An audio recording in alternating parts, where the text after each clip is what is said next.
How's it going? It is going. It is going indeed. You love to hear it. You do. You do. I do. We all do. We all stuff. I've yet to meet a single person who didn't love it.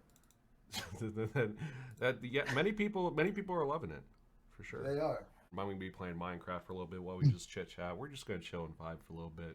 I know the struggles of trying to pop up and figure out how to get people on Discord on your stream and make it look decent. It's like, the fuck? Why make it so difficult? Like, they could make this much, much easier. True. What's up, V? How you doing? In for 2 seconds. Bottom right-hand corner, there's a little button that says pop out. Use that so you don't have to slide it over to the thing to hide the stuff on the side. Pop out. Yep. Pop out. Pop out is nice. Bottom right-hand corner. Might already be popped out because I don't see it. It's Pop normally by out. the square. No Oh, there it is. fucking Yeah, there it way. is, right there. No fucking way, bro. Bash. How you doing tonight, Gray? How you doing tonight, Talorx? Man. Do it fucking well. You see it. Thank you. Hang on, actually, fuck. I just realized something else I know I need to do. Hang on. I'm gonna turn you up just a taj. Go for it. Alright, I'm gonna turn you up a little bit less. Too loud. I've I'm been told annoyed that many because times in my life. I'm annoyed because I left my fucking whiskey sipping glass somewhere else. I forget what the fuck I did with it. And so I guess for the show I'm just gonna have to look extra drunkard mode, like extra drunkard mode like I did when I fucking had that disastrous conversation with Dylan where I will admit I had way too much to drink. I remember that shit. Oh my god, that's such fucking gold, man. I remember that. It's Oh, good. man. That's some grade A content, okay? I'll tell you True. right here, right now. Let's go. I will definitely admit that I had a bit much to drink, but I just thought it was a little ridiculous how all these people are like, oh my god, this guy is so unprofessional and he's such an alcoholic. It's like, people are allowed to fuck up their pacing every once in a while without being like crippling alcoholics, okay? True. I get rightfully- like, do you understand how substance use works? Right. I get rightfully accused of being a marijuana abuser myself, so I get it. Well, like, first of all, man, like, he's not being professional. Dude, we're fucking Twitch streamers, bro. Shut the Yeah, fuck it's up. like, bro, we're what does a fucking professional Twitch Twitch streamers. streamer mean? Fucking, like, what does it mean? Like the biggest professional Twitch streamers all give off vibes that they're like huge cokeheads and shit. Like, Right, like I Matt refuse Gates. to- Yeah. I refuse to believe Fucking for Matt Matt Gates. Gates. His Fuck, Twitch I follow channel Matt debut Gates on was such a Twitch. disaster. Oh my god, dude, is he still trying it though? Well, he went live like a week and a half ago, 2 weeks ago, and I was like sitting there in the waiting room on my lunch break, just waiting for the Matt Gates stream to start. I waited for like 15 minutes and nothing happened. There was no timer, nothing. I'm like, fuck this. There's way better shit I could be watching.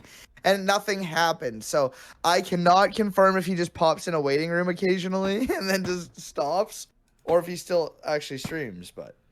Oh my god, wait, Magic in my chat just said that MTG is a streamer. Talorx, let's go.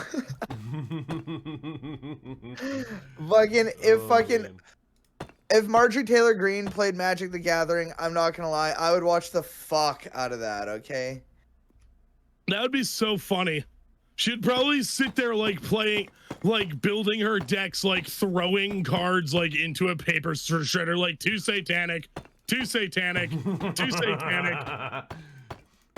Yo, hold up, Vigilante, real quick. Is that the fucking which panel is that? Was that the one that I was on? I don't remember. Was that the one that we had? I do want to address the allegations that I am Matt Gates, and I do want to say that I am in fact not Matt Gates. I have nothing to do with Matt Gates. I disavow Matt Gates. I've never met Matt Gates. We are not friends. Oh yeah, if you guys didn't notice, I do have guest chilling in the background. Hello. I guessed. That is that one crafty witch, my lovely lady, Hell yeah. Hi, Crafty Hello, who is Witch. hanging out with me tonight, and she's also modding my chat. Fuck yeah, From our dude. second trans genocide panel. Oh yeah. God, dude, that was insane, man. Was that a horrible panel? No. It was a good No. one, but like, It's the one that me and Gray did. but like, Not Will's panel. It's the one that me and Gray did. We did an educational one. and like, I was like, Harundo, hey, you got some good commentary at times. You know, maybe you can. Nah, dude. You fucking came in here drunk as fuck, dude. Don't feel bad about chugging it straight from the bottle, Bash. That dude, I love Harundo, dude. He's one of my day ones, but like, holy That was too shit. much. Oh my Yeah, no. god, I couldn't stop laughing. Oh my god. Here, I'll show him the clip and show him why you couldn't stop laughing. It's fucking hilarious. Twitch streamer. Well, you know. I mean, I understood it. Come on. Like, I'm a Twitch streamer too. I'm just not trans, and I don't stream very often, like ever. I'm definitely a Switch streamer. Wait, what is a Switch streamer? If you Oh my don't God. know, Oh my I don't want to God, be the one who Bruno. has to explain it while you're drunk, especially. Oh, come on. Oh my God. Anyone else can. Anyone I else request can. a change of venue, Your Honor. Look, I don't know what a Switch streamer is. What is that? You don't know what a Switch is? It It's means- not Twitch it means that we TOS. really love Nintendo. That's what it means, okay? We really love Yes. Nintendo here. I Like, holy believe shit. None of that. I believe none of that. None This of is somebody. it at all. This is somebody who clearly like stopped playing video games after the second Nintendo came out, and then forgot that they existed altogether. I believe none of it. This sounds like. That was pretty gold. Oh my Yeah, god. when Harondo came into that panel and like got it off track, it was fucking hilarious. Dude, it was like a straight like half hour of just him just drunkenly being like, I don't know what that means, but it's cool, man. What do, you know? It brought them. It brought us all off track, but it was. It was a brought much the mood needed up, and breather. It was a really needed. very heavy fucking panel. Paradigm, hey, what's up, brother? Welcome, Paradigm. Welcome. I'm doing the intro. I'm doing what they can't hear. I'm surprising them. I'll be there in a second. Okay. Go for it. I actually don't even know what the fuck I'm gonna add. I'm probably gonna be doing a lot of sitting around and listening because I don't even know what the fuck I'm gonna add to this. You invited, so I accepted.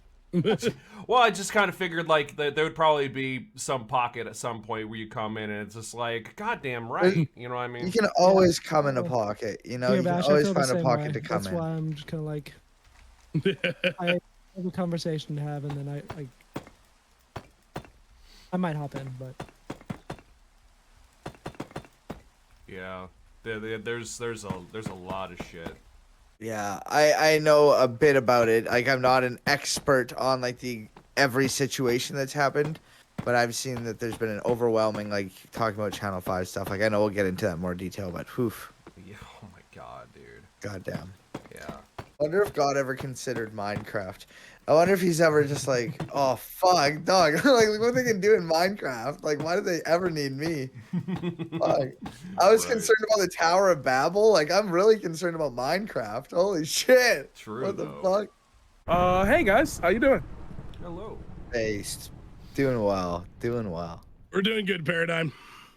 I am hyperventilating because I am in a room with 3 white guys. Soon to be 4. Soon to be 4. God. But I'm no. surprised I'm not fighting off a food coma because me and my lovely lady back here just got done eating some of a really delicious, like, kind of like a rodeo burger pizza. Mm-hmm. Like, it was like a pizza with like bacon and onion and like fried onion rings and barbecue sauce and cheddar and mozz. It was fucking good. That does sound good.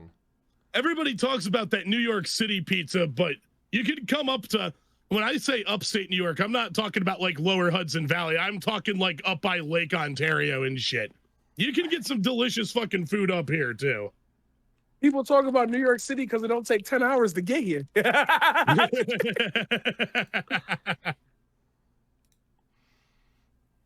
Yo, okay, so I saved this specifically for this stream, and by saved it, I mean I got home and it Just was got here, it and I was like, this now. will be perfect to open on stream.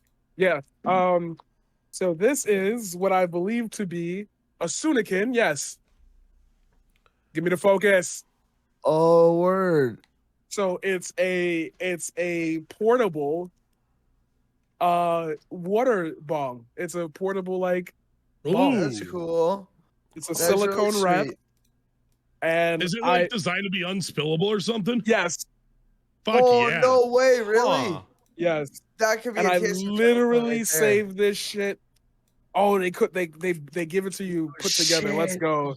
Oh Yeah. my god. Oh, look at that beautiful thing. Let's go. And you put it Yo, you put the water hey, in there? hold up. Yo, that's Yeah. sick. Hold on. You young kids and your electronic pipes, I got the antiques. And it Oh, all comes apart fuck. so easily. Oh my god, every piece comes apart easily. You could clean it super easy. You got your percolator here, you got your press down. And you know what I like about this is that the bowl is here. Okay, I can't take the bowl out, which is smart. That thing is really fucking cool. And like That so is your really weeds cool. stay dry and it stay away from all the water. That's cool. That's really cool. So I mean material. I meant material. When you put your material in so we don't get flagged. Your TOS friendly herbal substances. Legal herbs and substances only, okay? It's legal here, so but it could be somewhere else. Yeah, Remember- not bad for only $20. That's awesome. Remember, penile Did tractor you is get it? legal Where'd in you all get 50 it from? states. Just like a head shop That online or is some shit? Yeah, it was an Instagram ad. Fuck, And I was like- God I felt damn, what a so world bad we because live it in. was my first ad buy ever. And I was like, no, I'm a part of the machine now. Now they're gonna ship me away and shit. I was so upset with myself. But yeah, it's like, and then you put it like this, and then you spin it like that, and like the water just percolates in here, and it's really cool. So I will hopefully be trying that at some point today. That's super Nice. sick, my dude. Good shit. I'll be right back. Hang on 1 second. Word. So are But we waiting on like Alec and Quisqueño? I am not 100% sure. I just the only question I asked for like where and when. That's all. I'm here for it. There's a fucking conversation that's a good one. Oh, God. I'm here for it. That's all. I don't know who's coming. All right, well, since we got a small break, let me grab everything. Hell yeah. Fuck, do we need props? Did I forget my props? Is that supposed to play a character? God damn it. Wretched Eel says Paradigm's a capitalist. What happened while I was gone? He bought from a fucking Instagram ad. Instant capitalist. That's all it takes. Instantly. You bought One- something from an Instagram ad, you fucking capitalist scum. One instance I like- of Instagram shopping. This is reminding me That's all it takes. Not even half once. the ads I get on Instagram and Facebook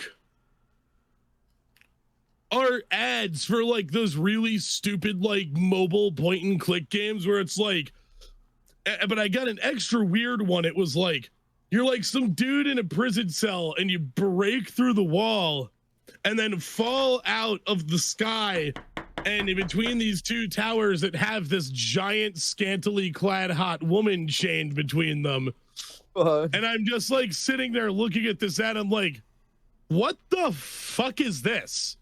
Dude, And why are they advertising me this crap? I never buy any of these games because I'm not a fucking idiot. But your demographic is fucking idiots, maybe. Fucking like myself. So they advertise to me. You know what I mean? Like when it comes to like stupid fucking games and shit, I get a lot of those too.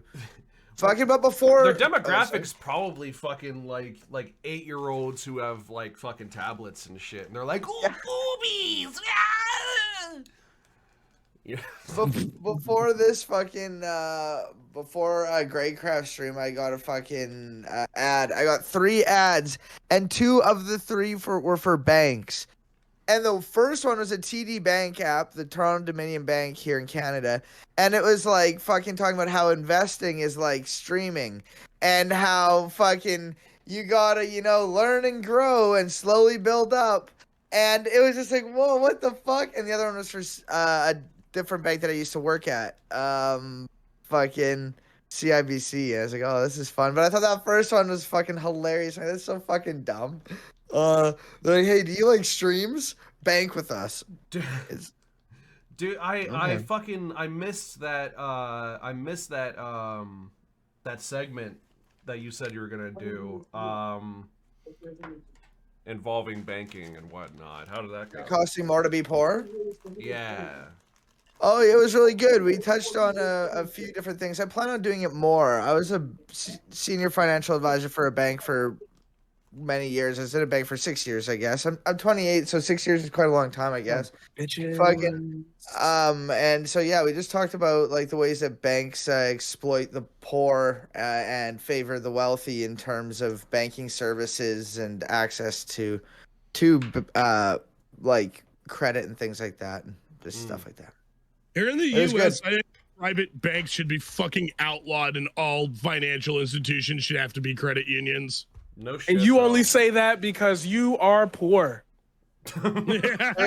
Yes. Oh, True. I'm sorry. I forgot to True. introduce myself. I'm going to be playing. Well, when we get into it, I was going to say this as a big thing, but I will be playing the role of the toxic asshole only because that's what I've dealt with in my life.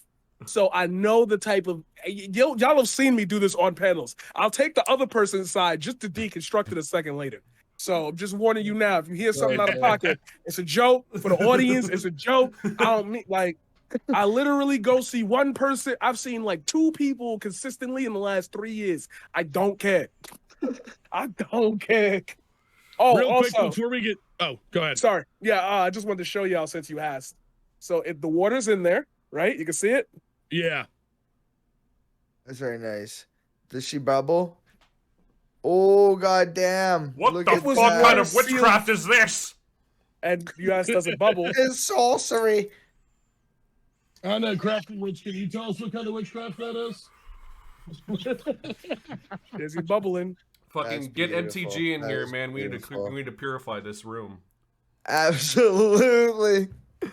And also, Fuck. can we get a quick moment of silence for Paradigm's racing wheel? What happened to your racing wheel?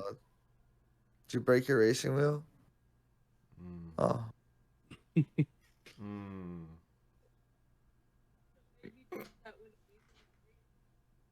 is very sad. Shit was expensive at a time where expensive was expensive. Like That shit is it. I forget. Did you have a Thrustmaster setup or a Logi setup? Logi setup, and I got it on sale, so like I was lucky. But then the price went back up. Damn. So I talked to Logi, and I was like, "Yo, so this is not working," and they were like, "Okay, alrighty. Can you show us every single step of how you load it so we can know what to do?" And I'm just like, "Yo, I told you. I think the belt broke while I was turning. Like, I don't know what else you want from me." Like, Yeah. so now I got to spend all of tomorrow making a video about how it doesn't work. So when I send them that 4K shit, they're going to be like, oh, you really need this. Yeah. Like transitions and intro cards. Right. Like, a voiceover. If you need somebody to play a character, I can do a voiceover for you. Hit me up. heard you. If you ever need an old man, just hit me up in those direct messages you send. And I see Alex here. Yes. I hope you're having And hello, yourself Catalina. a good night, Alec. And Catalina. Good to see ya. I can play a supervillain. Hello. Hello, What's hello. up, Alex? So a cinematic universe for your fucking steering wheel repair video. Just deep lore. No steering wheels in my world. God. 4,000 years ago, he purchased the wheel, but thy belt hath broken, and he is upon the quest to prove it to the technicians of logic. as if like somebody's going to tell you, hey, my wheel broke. Here's a serial number. I can show it to you happening live on stream, but like, nah, we need more than that, homie. God damn. Corsair was just like, take a picture. That was much easier. All right, first try. Let's see it.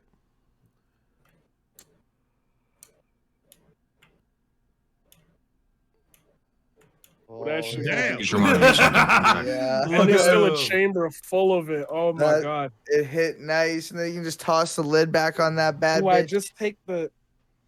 Oh, I take the bowl out. Oh my god. You take the take bowl out. Wait, what? That's how you shotgun it? Yeah, What the that's fuck? crazy. And you'll burn the shit out of your fingers?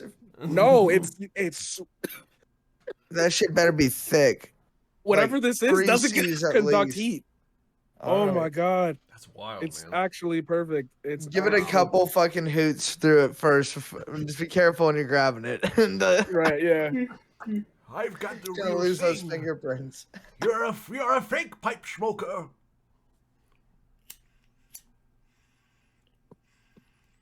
Back in my day, real men smoked pipes correctly. Back in my day, we used to sever the cocks of goats and use them to puff our pipes. Yeah, it's Oh, about it to get must have badder been here. 40 or 70 years ago. Mm. We were out in the woods and I saw a lively oak tree. I chopped it down and that's how I made my You pipe. haven't lived until you've smoked a bong out of a sheep, made a bong out of a sheep's intestine. Back in my day, even sex wasn't invented yet. We used to just pray for orgasm, dick in hand.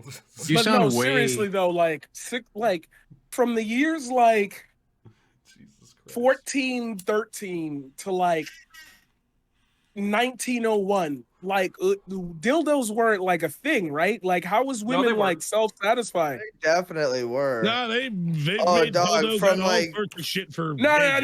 This is about This is where the etymology gets fucked up. I'm not talking about like country girls make do.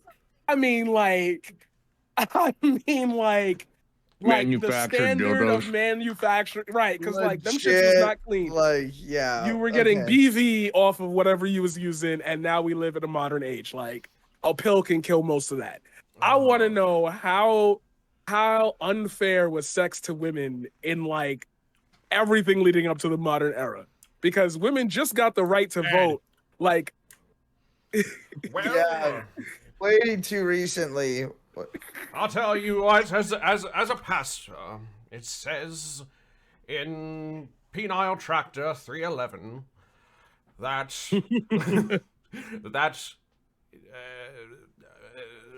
men were gifts and they were lower. Yeah, it was unfair as fuck. Timothy Well, ladies, 2:12. and, A woman is to have no authority over a man. She is to remain silent. For it was Jimmy easy John, for her 69 for 20. Thou shalt not allow thine woman out of thine kitchen. Oh my god. My So favorite. relating to the whole country girls make do thing, except not even really country girls, according to my girlfriend, she was saying that apparently Cleopatra would like use a wooden stick filled with bees as a vibrator. Whoa. okay, but like they weren't Dr. Stoning it back then, so like that makes sense. If it's like a glass thing with like wasps or like heavily aggravated Africanized bees, like that would work. Okay. That would work. But there had to be, right? Like the dildo crafter. You know what I mean? Like, there Like was a just a dude who was blacksmith like These for are the the- pussy. These are the Yeah. real questions. chipping away. Like, go. no. You see, think about it. Why would you? Okay, why would they like chip away and make steaks, and then like one day, one of them isn't just like, huh? You know what that kind of looks like? And then they just like make it a little bit less sharp. Like, Well, fucking- that clearly happened. There were like stone dicks that like survived. There would have been fucking like dildos made of like wood. I'm sure like the wooden shit you like craft your own fucking cock at home. Oh, see, the problem is they find the dildos and they're like, oh, yes, this was a decorative piece. That's right. They put it on their things. They did something with it. We don't know what, but they But no, definitely that was a used it for fucking something. dildo. That's why we need. They say archaeology is tragedy plus chance. We just need to find somebody who died in a lava while fucking using the dildo and preserving it. My and man maybe we said can find tragedy is a history is a D&D game. Tragedy and chance. it. Absolutely. You know the Well, people that wait, I'm gonna Archaeology. get so wrong.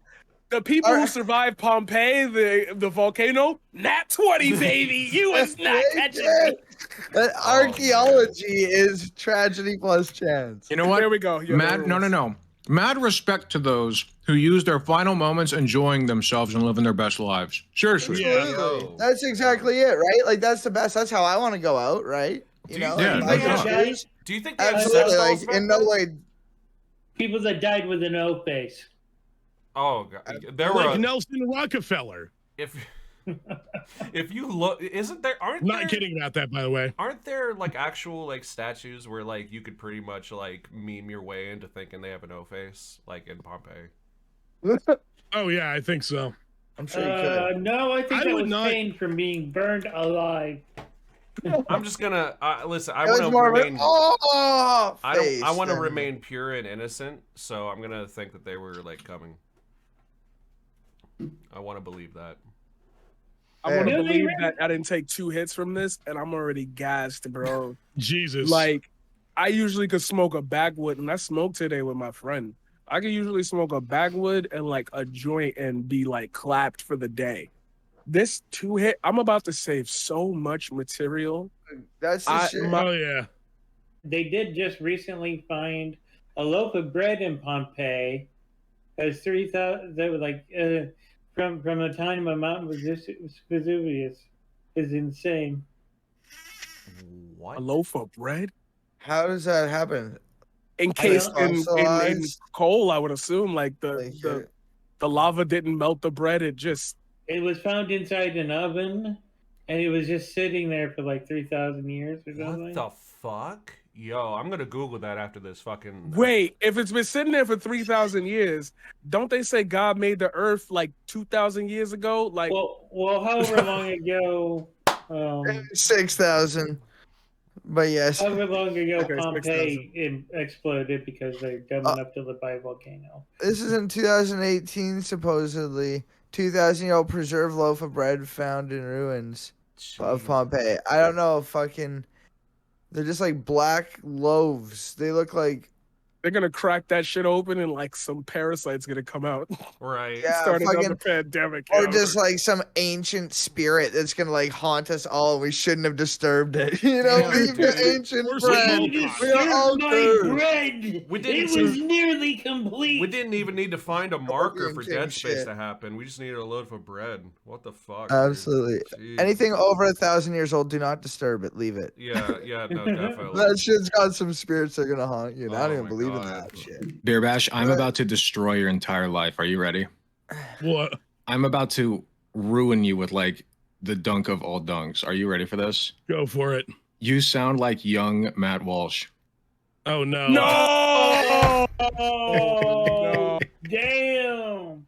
I can't help it. I think it's the mic. I don't know what it is. It's Yeah, I might probably be the something about how mic. my mic's Honestly. EQ'd. Those Honestly, are bro. fighting words, No. bro. You can be Oh no, No. you had to take a shot after that. I'm sorry, man. He's like, man, I got a fucking drink for this He's shit. trying to man. give him an outlet. love to you, the buddy. mic. Like, it could be Sometimes something that's immutable. I'll have to hack Matt Walsh's accounts, start a stream with no cam on, and be like, yeah, sorry, I have a giant herpes sore on my face, so you're not seeing the camera today. And then just say a bunch of shit that will like permanently defile his image. Dude, Oh, you have it would be get out of the perfect. Use your stream, powers for good. Yeah, Yes. absolutely. Yeah. Oh my god. I'm sorry, I had to get that out. Oh my god, dude. Is Keith Kenyo coming? Dude, let me check one more time real quick before we start, because like I DM'd him way earlier today, and I don't think he's got it yet. Let me. Son of a bitch. The worst no. comes to worst, we can start, and if he gets here, he gets here. I mean, it's fine. Like I already got him in for another little panel with Paradigm and I later on, but Who was I it? guess it's just probably not. He if you look him up, QUISQUENO. He is he's a smaller streamer like us. He's based. Oh yeah. He's good people. Fuck yeah. Where's Quino? All right, whenever you're ready, I'm ready to start. Me too. Oh, got it. 3, 2, 1. Hello, everybody. My name is Greycraft. Thank you for dropping by. If you're watching this on YouTube, please click that subscribe button. Even though I totally never do this stuff, this is a character I'm putting on because we're starting the segment officially. I probably included all of that banter before now, but here we are. Anyways, you can find me at twitch.tv/Greycraft, GRUECRAFT, and these are some really good friends of mine. Streamers I appreciate. Honorary occultists here. We're going to go one by one. I'm going to have you all introduce yourselves and shout out where we can find you real quick before we start anything. And yeah. As always. It's funny because every time I'm on a panel, I have the name that starts with A. So I like 9 times out of 10, I'm the first one. It's very funny. My name is AlecGunter. Thank you so much for tuning in to Greycraft's YouTube. You'll upload this to YouTube? Later on, yeah. Yeah, okay, you have Greycraft's YouTube channel. You should definitely subscribe to it. Also, come subscribe to my YouTube channel as well as follow me on my Twitch channel. That's twitch.tv/AlecGunter. That's AlecGunter. You can also find me at youtube.com/AlecGunterTTV. That's AlecGunterTTV. Slow it down a little bit. YouTube's got the thing to do it. You can figure it out. I talk about leftist politics on Twitch and on YouTube. Lots of transphobe debates that we do. I'm a little bit in a scuffle with a particular one right now. Very fun. We talk about all kinds of stuff, though, all kinds of goodies. We talk about men's rights. We love men's rights. Men going their own way, as it were. No, not really. But no, we. As far as I know, that's what the discussion tonight's about. So I'm excited. But yeah, that's me, and I'm looking forward to a good discussion. Definitely a big buff titan champion of trans rights. We have seen quite a few videos of you going viral, which is pretty fucking dope. And thank you. Speaking of viral, I really wish someone's spermo was viral in my booty hole, but like not in a weird way. And this person is Talorx. Hello. Welcome to the panel. That was that's not sexual harassment, right? That was great. I am known for my cum comments, so and the based content that we do. I'm Talorx of Talorx Live. You can catch me at twitch.tv/Talorx Live, as spelled above there. I bet 98% of people who look up my name type out Taylor X Live and can never find me. There it is. But I talk about cults or destructive high control groups and control tactics and those types of things used by control groups of religion, Christianity, and those types of things, and how it bleeds into leftist politics from a lefty point of view. We talk about magical thinking and all that lovely stuff. So you have a goddamn good time. We also smoke copious amounts of dabs and hang out, and just it's a good time over here. So come check it out sometime. Talorx Live. Hell yeah, Talorx Live. There we are. There should be 2 more X's after that. Absolutely. That you got to pay extra for that one, though. I was just telling my girlfriend that she'd probably really appreciate your stream, Talorx, because she is an ex-Mormon. Oh my goodness. Yo, hey, thank you for the fucking follow. Definitely 2 streamers who are shifting paradigms, but not shifting paradigms to the extent that paradigm shift can. Can you introduce yourself, good sir? I think I don't. Oh shit. I think I don't grow on YouTube or anywhere else because that's really a lot to say. One day they'll just call me Paradigm and I'll just be the Paradigm, like, you know, Carter is Carter and Hasanabi is Hasanabi. Ladies and gentlemen, I am a lot of things. And I think I'm a lot of things because as a man, as a person, I'm really insecure with sticking to one thing, because if that thing fails, then damn, that's the one thing that I got to show my kid when I hopefully have a kid. So I do a lot. And people think I'm good at it. And I still deal with self-doubt. So go change that self-doubt by following me at twitch.tv/the_paradigm_shift.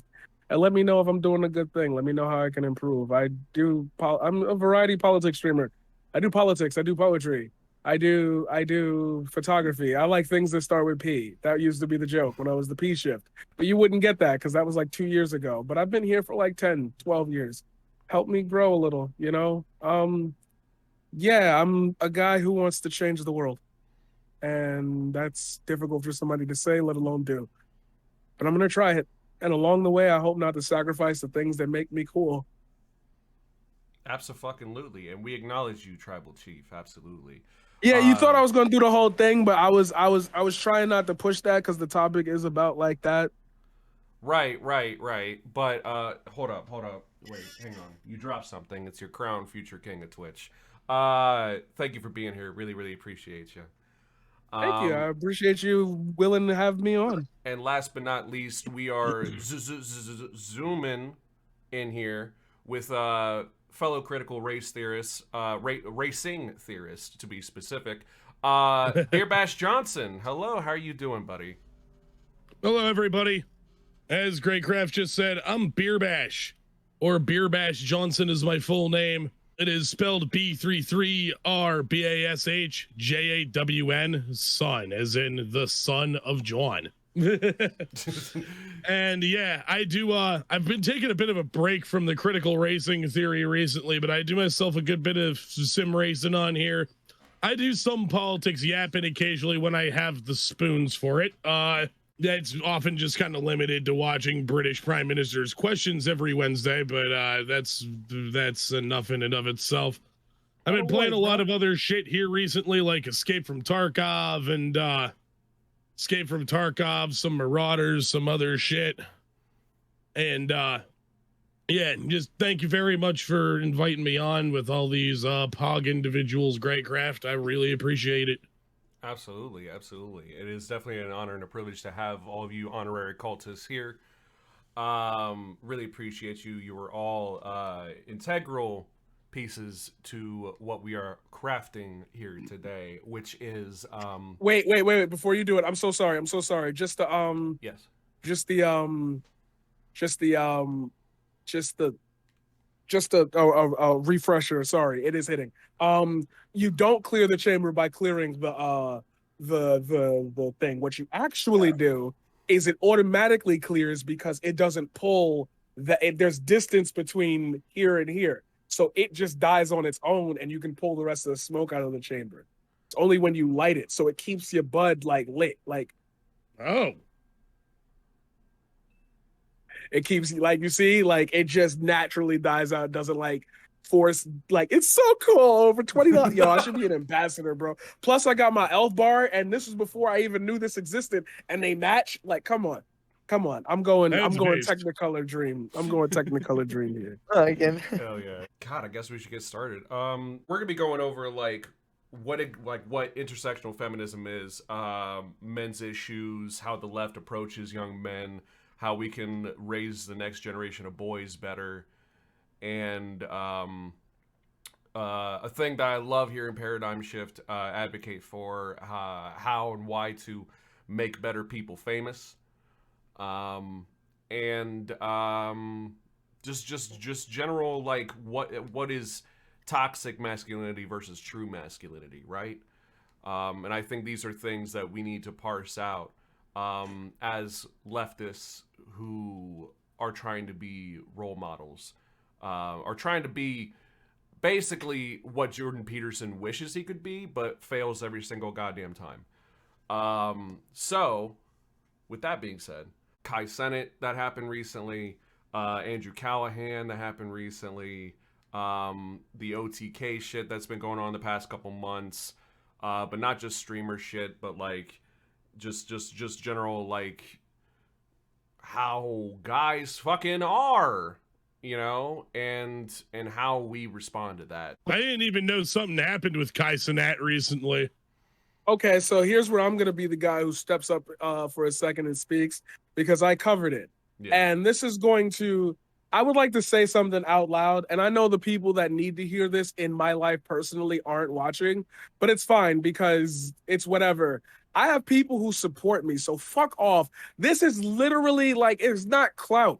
It's that these conversations, smaller creators don't even know what happened, so it becomes a big thing, and you find out Twitch is cutting your check because of this situation, and they've got to recoup losses. People need to know this information, and I happen to have a decent circle of people around me who also don't pay attention to anything but what I post. So if I choose to talk about something, it's not for fucking clout. It's for that reason right up above. I didn't even know something happened, which is funny because there's a string of things happening and it's all kind of like dominoes are falling because once one person starts speaking out, oh shit, there's solidarity in them. But you wouldn't get that because you're not here, which is fine. Live your lives. But like, don't do that if you're supposed to be in my camp. Anyway.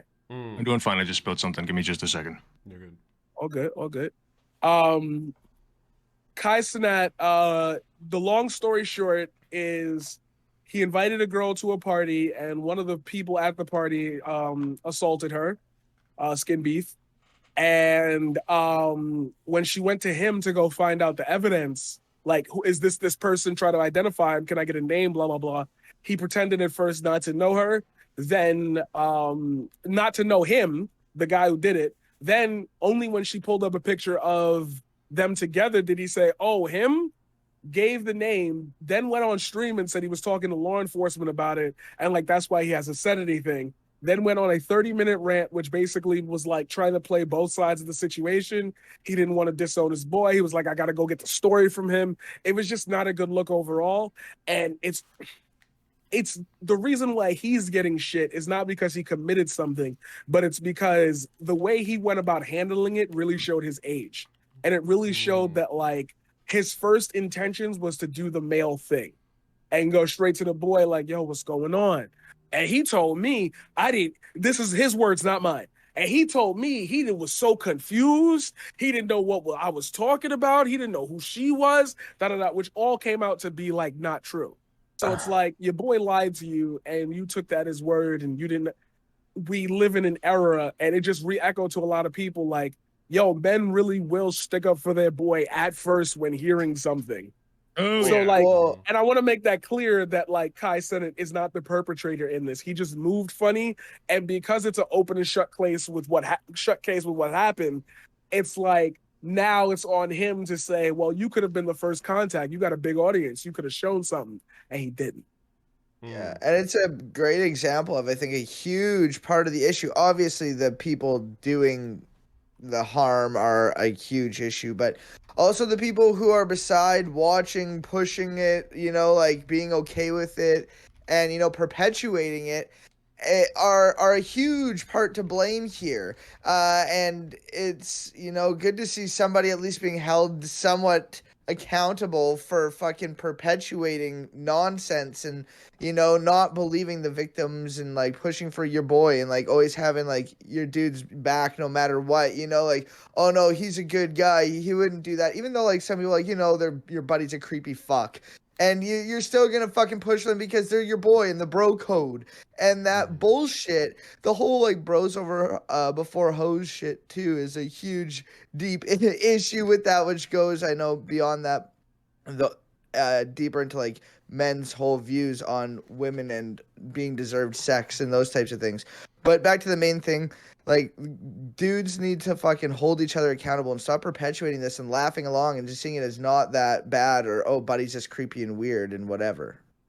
Yeah, I think there is a way that if you're close, like if your buddy, your bro, whatever, is feasibly culpable for a sexual assault, right? And there's really little way that you can deny that, even if you know him, even if it's like he would never do that, right?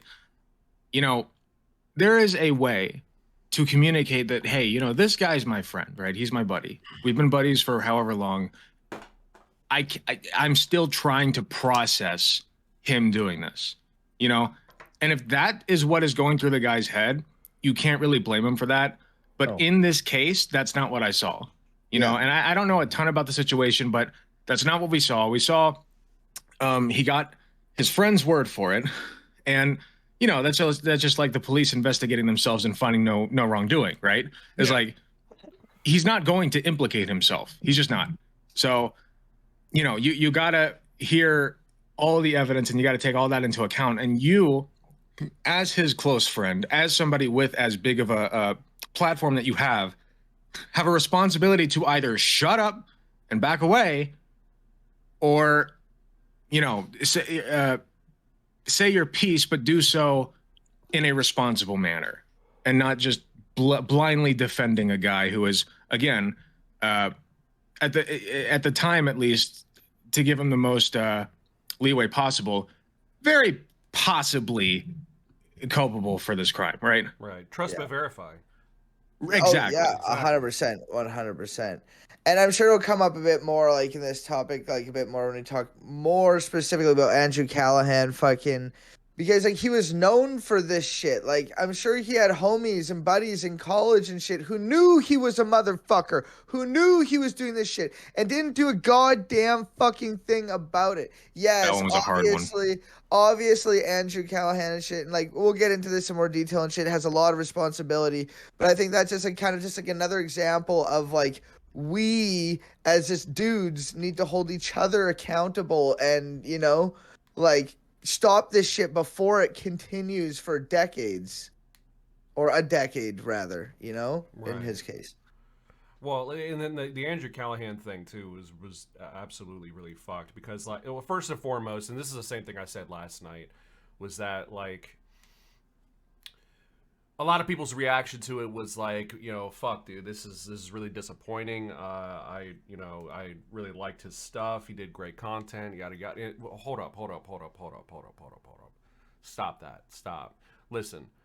I completely agree. I feel the same way, you know, because like he like content wise, the kind of shit he was putting out, let alone the documentary and all that, great shit. It was great content and it was great expose type of material. And it was like, as far as the leftist praxis is concerned, stuff that we needed. But like, let's not take it there. That's not the point. The point is that, again, trust but verify, you know.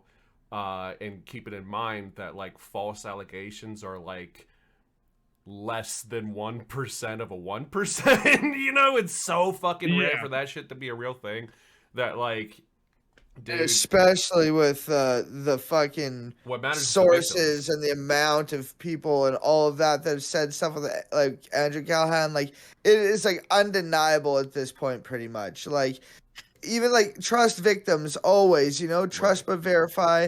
But like at this point with like there's no, you know, like he's even like admitted it pretty much, you know what I mean? He copped to like so like it's not even an argument at this point. And anyone trying to is sus as fuck at minimum. Right, and that goes further into like the world that is built for this. Let's start with I guess the first point that you had brought up. Like intersectional feminism. The idea that women could be strong enough to finally say, hey, this man, because if this is the dynamic that is the majority of the time happens, this man assaulted me. Like, let's go back to the joke I made earlier. Yo, women didn't get the rights of, y'all ain't even peeped that segue. You didn't even know that was coming. I planned that shit from jump. We had a conversation before this video that you're watching right now where I said, yo, how did women deal with their pleasure? Because like they just got the right to vote but a short time ago. Like divorce rates was still where they was at because of traditional lifestyles. Like I hate this idea. Like the last types of oppression that you even view as are still going on today in the world. Like at what point do you see a woman coming out of her face to be like, I'm going to detail the worst night possible, knowing that people will doubt me, call me a slut, call me a liar, call me all, like it's coming because it's just coming. It could be from bots, trolls, every account could be fake, right? Look at this, I'm giving so much credit and credence to this argument. Like it could be all fake, it could be all in your head. Everybody actually believes you, but you just see it anyway because that's the way it is on the internet. And you think somebody's gonna induce all that for some clout and 25K? They not, she not even gonna get like restitutional justice because it's just gonna shame the guy into not being in the public eye. Like you really think like, and then if you say, well, yeah, that does happen. All right, what's the number here? Like what did you do that? Like you're missing a piece of the story here. Intersectional feminism would be that thing that empowers women to make stronger choices. The stronger choices make us as men make stronger choices. Women are going to be outside doing their own thing and they don't want you to approach them. So now you got to come on your super A game. Now you got, okay, everybody gets the, I'm learning how to approach a woman. In this climate, you got to be nice and you got to say, hey, how are you doing? Are you in the mood for a conversation? I got to ask for consent. All these things that are all good green flags to you getting laid. And you're like, instead of taking the path, and this is what I mean by scary, instead of taking that path where you just follow the green flags and hopefully everything works out, you like shoot up a bar where you've been turned down 5 times. Like, beyond me how people don't see the rise of women as equal in society to not be a betterment for us all. Nobody's gonna accuse you of rape if nobody's raping nobody. Like, it really worked that easily, bro. Right. It really worked that easily, bro. Real quick. Yeah, go ahead. I just saw that my Red Bull is at my door. I'm gonna go get that. Oh, real quick. yeah, you got But it. with that Go being for it. said, I feel like Wretched Eel said something in the chat that was a little interesting. On the contrary, accusations can cost him his job, could shame him to move, and post Me Too, they have a way stronger social stigma, especially as they proliferate via social media. I think that like the trust but verify is what comes in handy, and that's why I think why trust but verify is so important. Always trust but verify before you start fucking like destroying somebody's fucking life and shit. You know what I mean? But Which is like the nature of the internet. Oh, Yeah. Alec, go ahead, because I feel like you're about to respond to that. No, it's fine. I was going to say, when we say believe all women, that doesn't mean take their accusations at face value every time, 1000% of the time.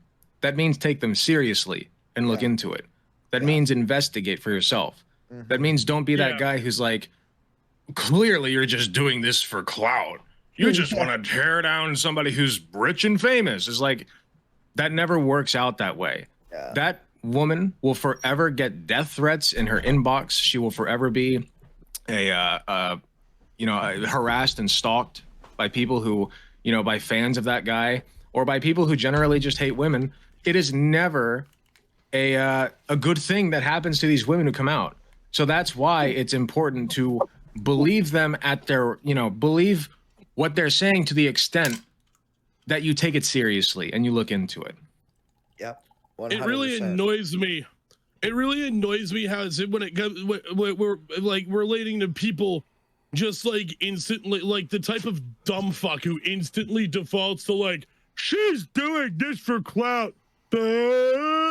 Like it's like these people like remember the Duke lacrosse case happening and then thinking that was like 75% of all rape accusations. Right. Which is fucking ridiculous because it never has been. That one particular case got a lot of media attention because it was like a college lacrosse team that was the target of it. Yeah, and then it all turned out to be bullshit. And I don't even think that girl was doing it for clout. If I remember correctly, that girl wasn't even doing it for like clout or anything. I think it was like she was like extremely mentally ill and like actually thought that it happened or something like that. Or maybe I can't exactly remember. About the Duke University thing? Yeah, the Duke University lacrosse case from like 15 years ago. Yeah, I remember that. The Duke lacrosse team got accused, like a bunch of guys on the lacrosse team got accused of gang raping some sex worker, and then it all turned out to be a myth. Like it didn't actually happen. Well, and another reason that got so much media attention is because of how rare that is. It's the same way that plane crashes. They barely ever happen. And so when it does, it gets a bunch of media attention. People are all over the news story for like at least a week, which is a very long time for a news cycle to continue. They're checking up on these people like, here's the news from the latest wreckage. It's like, or the latest update from the wreckage. And it goes on and on and on, and they milk it because it's so rare, you know. And but the what is it called? The paradox there. Is it paradox? I don't know. The ironic part, I should say, is that ends up leading to people believing this stuff is more common than it is and fearing about it. It's like shark attacks. What, 6 a year or something? Right. And yet we're led to believe that like You step 1 foot in the ocean and you have like 50 sharks immediately circling you, even up onto the land. And they're like 1,000 feet long and 50 feet tall. And they are about to devour. Like, no, sharks are mostly harmless. Like, you think you're going to be like in sinking sand, like everywhere you go. That was like my biggest fear as a kid. And like, you'll be in your underwear. Yes. Right. Yes. That was like a big thing. It's like, wait, that's not actually really real at all. Like, maybe somebody that's happened to, but that's not real. And like, They will pants you before they eat you. We could totally take this in like a couple different directions, but like the thing that I feel the need to remind everybody too is that like when crazy shit like this happens, like these anecdotes, because that's what they are, they're like these 1, maybe 2-time top things that happen every once in a while, whatever. Who are the ones that always end up blowing it up as if into discourse, right?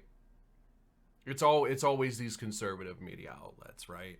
You know, they do this shit with trans people, for example, right? Where it's, oh, well, look at these detransitioners, you know, they don't want the trans ideology. They broke free from the matrix. They took the rental. And so, well, hold on.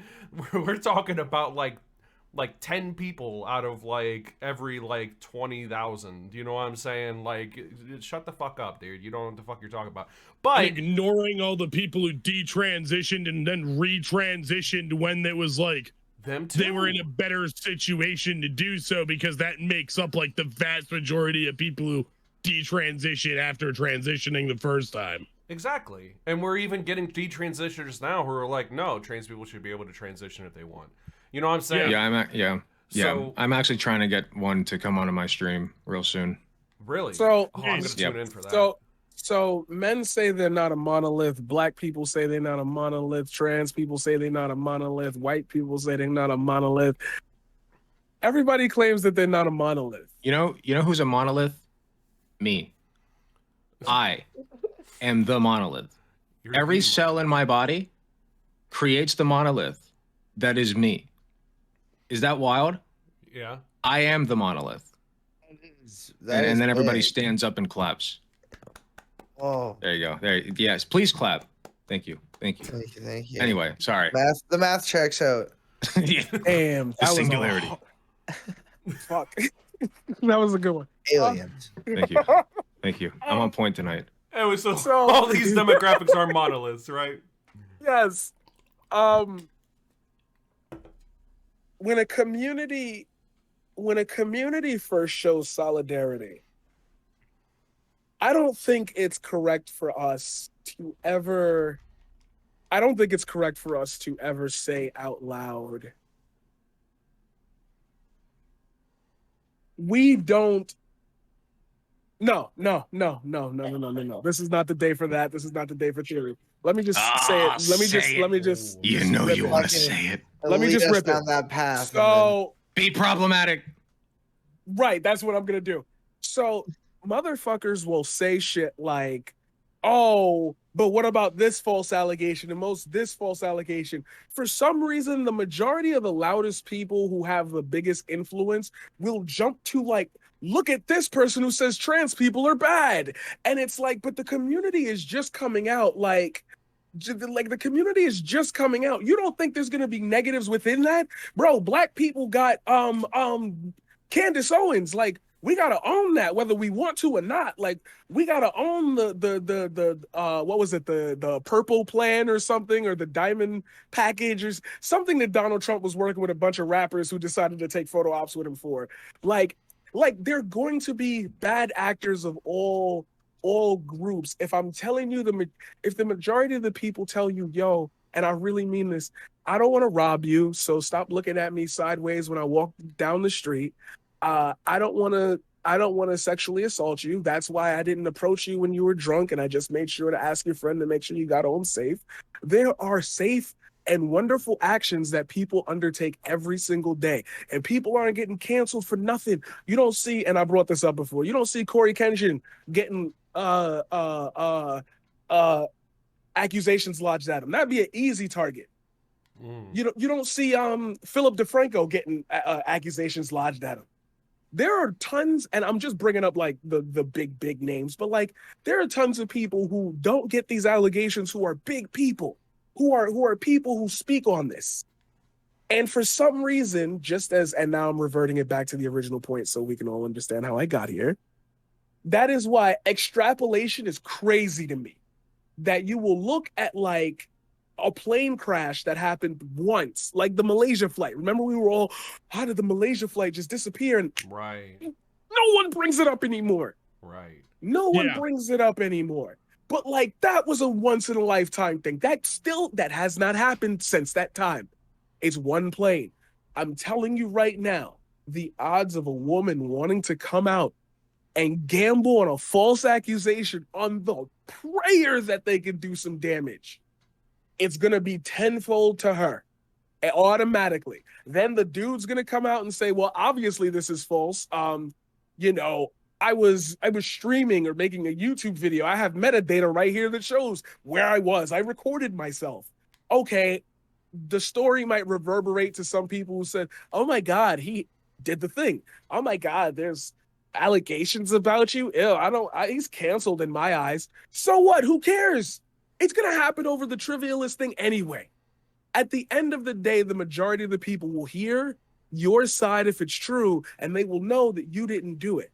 Does it suck that like people can weaponize this? Yes, but people can weaponize guns. Like people can already do fucked up shit in parasocial relationships where you never even met the person.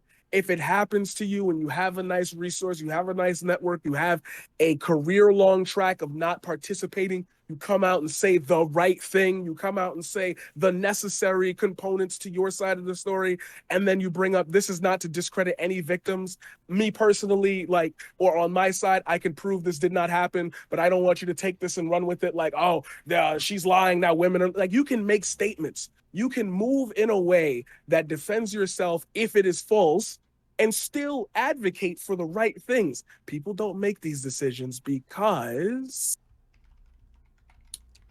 not the greatest people are famous. And you're finding that out now. People are immature.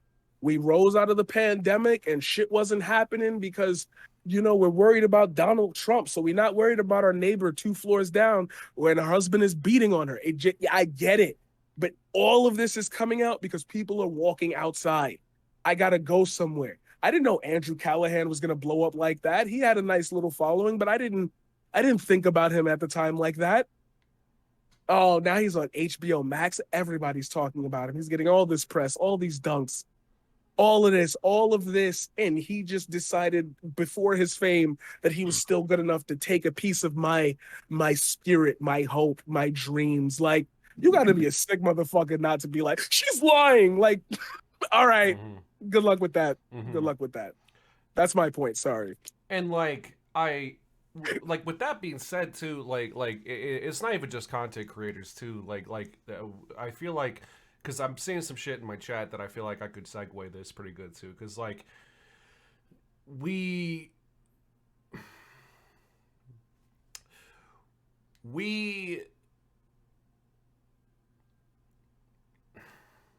a lot of young guys don't have good role models, right? We don't have good people to follow. And so, like, we also probably have really fucked up home lives, even the most privileged of us probably have, like, that dad who's, like, always at work or, like, doesn't really pay attention and it's just like, you know, oh, cool, whatever, that's all right, and continues watching the news when you tell him something cool or whatever. I don't know. Like some fucked up, like, I'm not paying attention to my kids shit. You know, it's a whole myriad of fucking reasons we could probably add on to this, but yeah. Or the polar opposite, like my football teammate's dad who would make an ass out of himself showing up to games and flipping out at referees. Oh, yeah, and showing well-adjusted behavior. Yeah, very well-adjusted. I'm Canadian. I used to see that at hockey games all the time. It doesn't matter how old they are. But it's shit like that, right? And you know, I'm seeing, like, here in my chat, for example, let's see, where is it at? 1/3 of men in the U.S. have not had any sort of sexual experience with women. What's stopping them for just not even bothering with women at all, especially if these numbers grow? There's a way to show our men how to practice healthy interactions with women across demographics. Then they said Alex would have a good perspective on this. By the same token, it literally just takes one accusation. There will soon be a growing majority of young men who don't have any sort of intimate relations with women. Either promote healthy conduct with them or accept the fact that men and women will diverge until men pursue either digital sexual pursuits or sex robots. That's actually a funny last little comment right there. But I don't think that there will ever not be a drive for men to sexually assault women. And you know, maybe there will be a culture shift and that will like the genders will change, but like somebody will want to sexually assault somebody, always. As long as there are two living people on Earth, that will always be a thing. And even if there's only one living person on Earth, they will want to sexually assault something else. Mhm. You know, it's a power thing. It's not about sex. Exactly. It's about control. So, you know, there will always be that there. Our goal is to mitigate it. Our goal is to minimize it, right? Because there will be people that you just simply cannot save, right? They just are like psychologically hardwired to want to do bad things. And I do believe in redemption for everybody, but you know, psychos are out there. So I guess my point in bringing this up is, since I was addressed, the reason I brought that up is just to point out the fact that like there will always be sexual assault, even if like, you know, there are sex robots or whatever available. It's not about that. It's about power. And if we can understand that sexual assault is about power, we can do a much better job of tackling it, because the people who commit sexual assault often do not have power in their own lives. And so what do? They take that out on other people. They exert power over other people. We don't even just see this sexually. We see this all over the place. We see this with police officers. Some people join the military just so they can shoot people. You know, I don't think that happens often or even most of the time, but it does happen. So that's really the primary problem, is giving people a sense of more control, and especially young men, more control over their lives and the trajectory of their lives, and showing them that there are better ways than hurting other people to take control. Mhm. And our culture acts like it doesn't glorify like hurting other people and relentlessly pursuing power at all costs, but it totally fucking does. And relating to like big content creators specifically getting revealed as either being like sexual predators or like enablers of it, it doesn't even surprise me at all when it comes to big content creators, because like, I don't mean to sound like a fucking hipster here being like, I don't watch that streamer because they're too mainstream for me.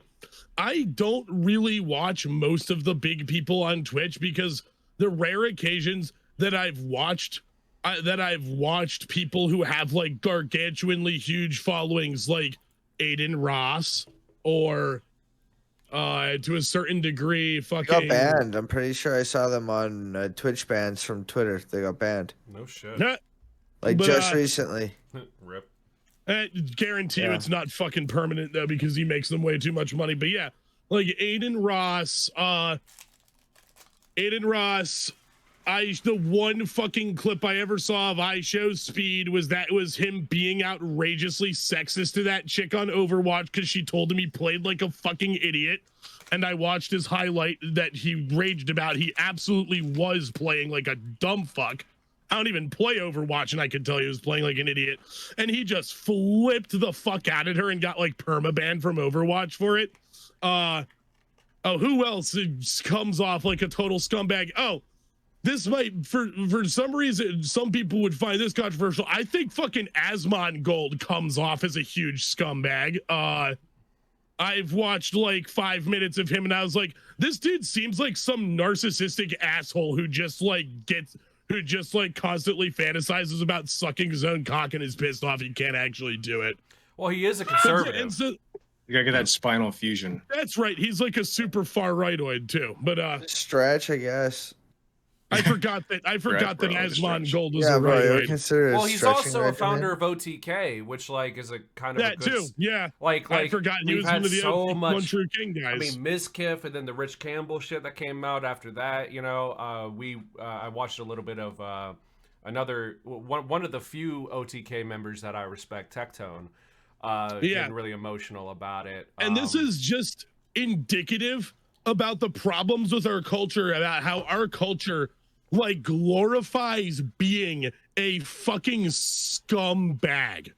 And like so many people would sit there and watch Aiden Ross and that fucking crayon eater Sneeko and whoever the other fuck whoever the fuck that other idiot, whoever the fuck that like other idiot like Kyle something that would like do like video calls with Andrew Tate with Andrew Tate and Aiden Ross and Sneeko. It's literally like and the one who people sniffed sit the there chair and listen to That was Aiden Ross, the chair sniffer, was it not? yeah, the chair, the sniffing Andrew Tate. Yummy. sniffing that Aiden Andrew Ross, I'm Taint, pretty boys. sure. Also, it's so good. Oh, the also, top just G taint.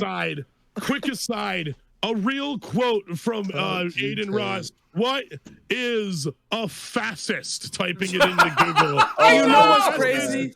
is a far right And, authorization. authorization. And you know what got me? And and here's where Ultranatalist. I'm gonna hopefully answer the point that Wretched Eel had brought up earlier. Here's where like I lose a little piece of my sanity. We're having these conversations about the toxic like the manosphere, the idea of men getting checked on the internet now. Here's my thing. I genuinely feel like the greatest people on Earth, so-called the richest, so-called the alphas of our species, so-called the ones who figured out capitalism and won the game of Monopoly.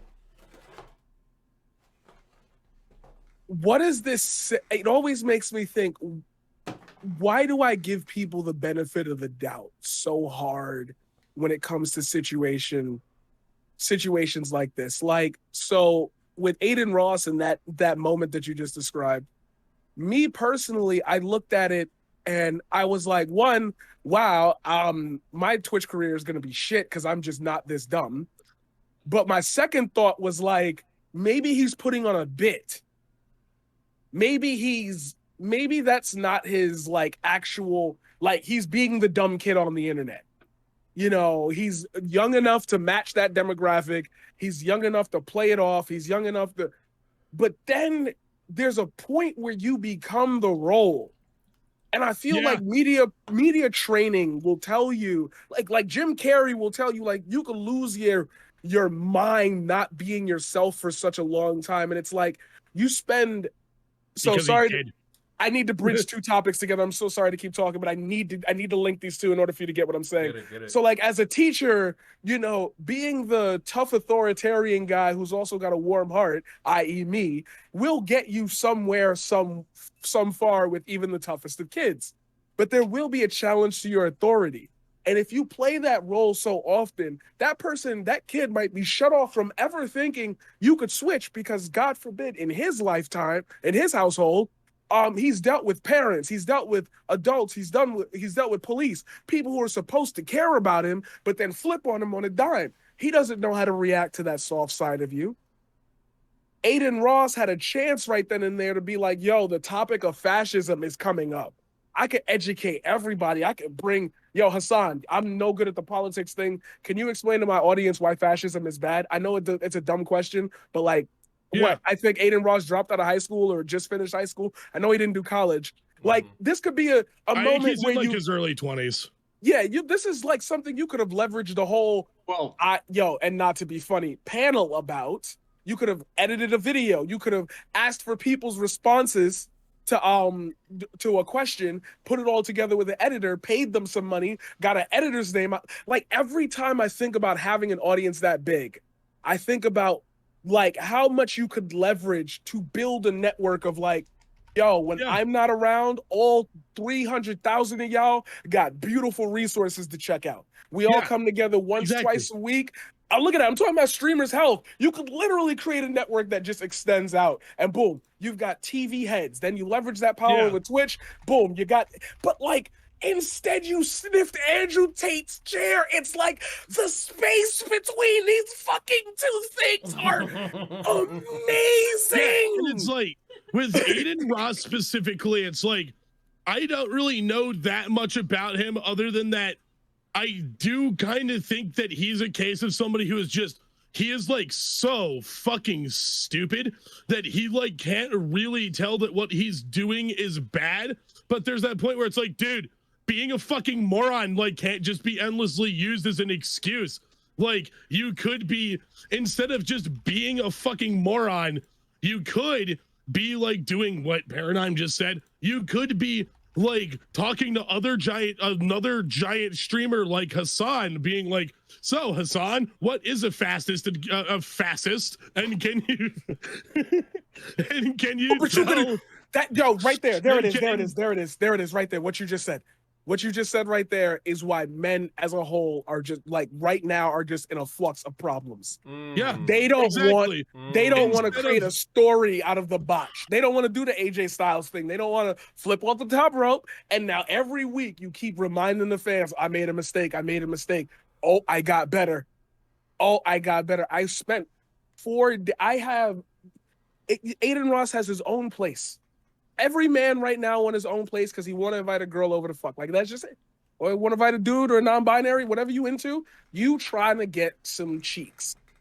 And you yourself just cannot admit that, like, what you are saying, what you are doing is perpetuating you're putting up on a pedestal those people who sincerely admire these ideas, who take this into their daily lives, who literally will treat their mothers like this. Then you ask yourself, well, where are the fathers? Well, where are the... They're right there.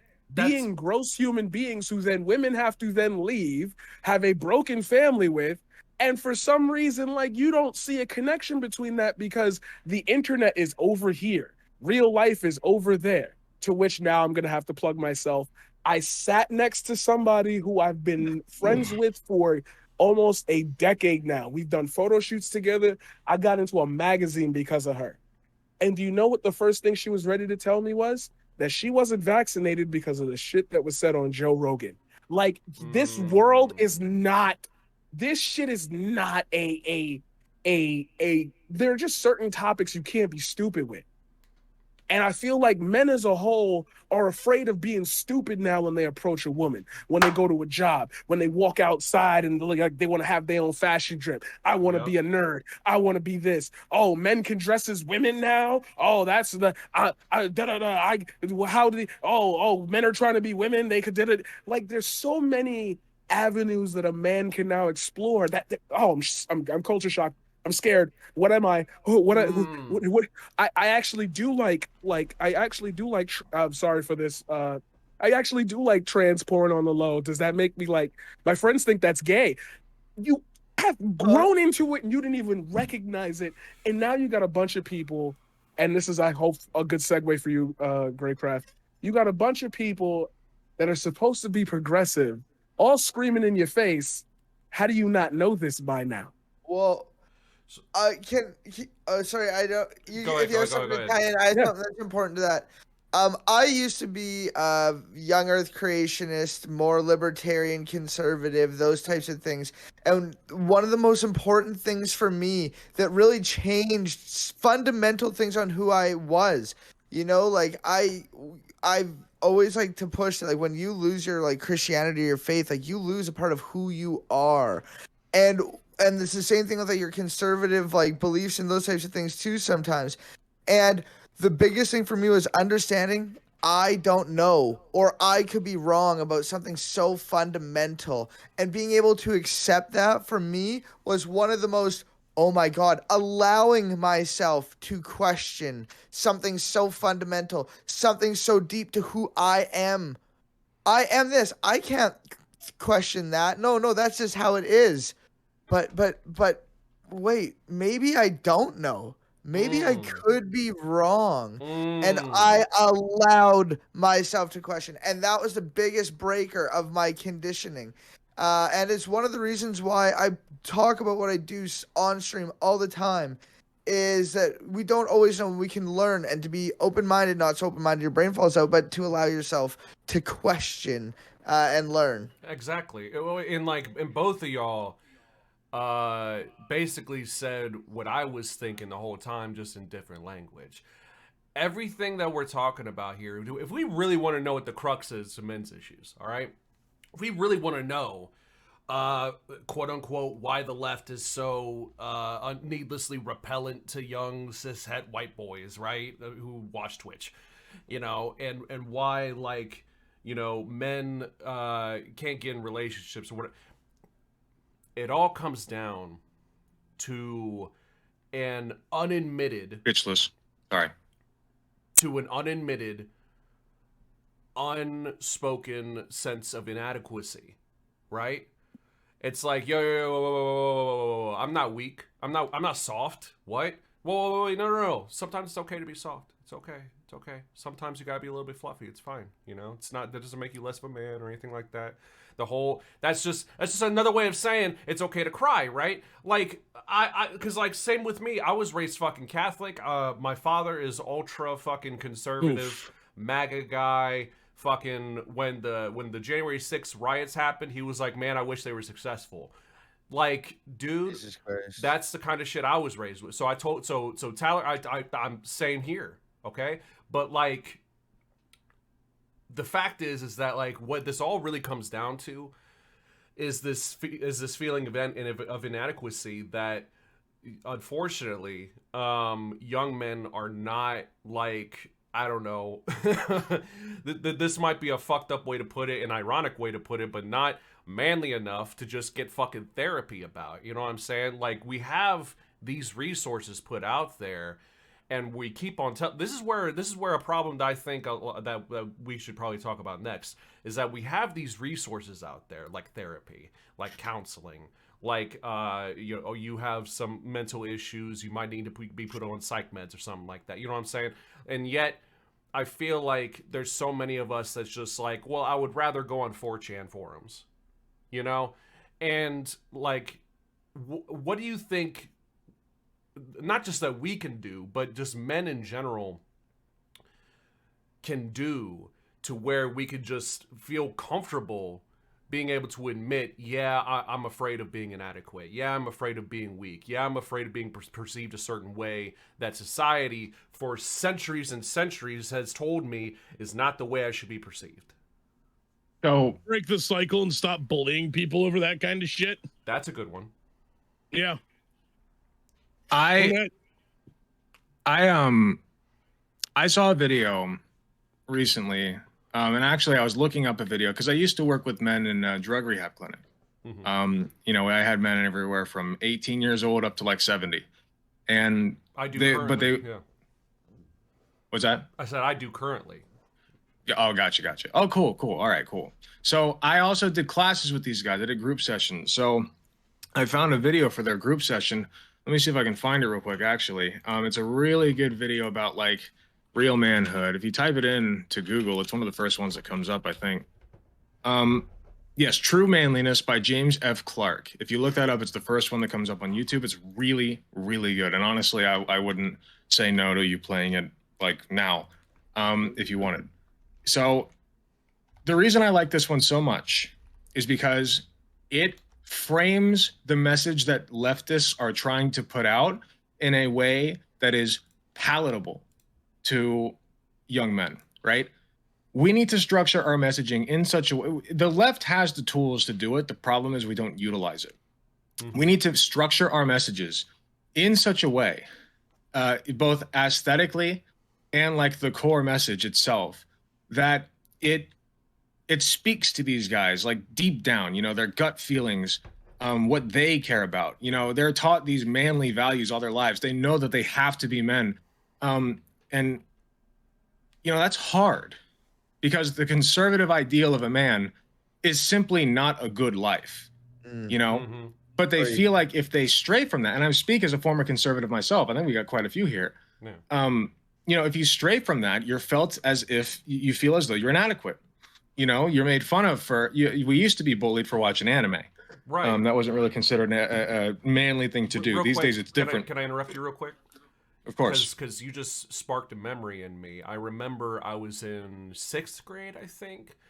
I told this story on the stream before. I'll just keep it short though, real quick for this. You're fine. I remember there was this kid named Tyler. I don't know what the fuck it was about Tyler, but Tyler was cool as fuck. Like, he was just a great fucking friend, right? And like, there wasn't like any like conscious thought process of like, you know, am I attracted to him or not? It wasn't anything like that. There was just this natural inclination towards, I don't know what it is, but I really want to kiss Tyler in the cheek. You know? It was just like, it was just there. I couldn't explain. And I remember when I did, and the next day at school, Josh is an F-slur, was all over school, you know? And now granted, like, that was like 2006, 2007, you know? So like that was a fucking long time ago. But regardless, like, yeah, no, absolutely. Like, I think part of it is also the fact that like we, you know, that there are natural processes that happen physiologically within us that we just outright reject because of, well, gender norms, you know. Yeah. And So- But go ahead. Oh, Geek. sorry. Yeah, sorry. Oh, sorry. You know, continue with Alex. Sorry. No, it's fine. I'll wrap up. I don't want to take up too much of the spotlight, but even though I enjoy it. You're doing great. So what was I at? So I was saying like things that are not considered manly, right? Like liking anime. So many people like anime now, but like back in the day, it was considered a nerdy thing to do, a non-manly thing to do. And I think it's becoming more accepted as an idea. I like this Sigma male idea. And I know that's a meme, but really I do. And the reason I think we could really utilize the Sigma male is because the whole idea with the Sigma male is that he does not give a shit. Like, whatever, like he just enjoys what he does. He does what he wants to do, you know, without hurting other people, obviously, but he does his own thing.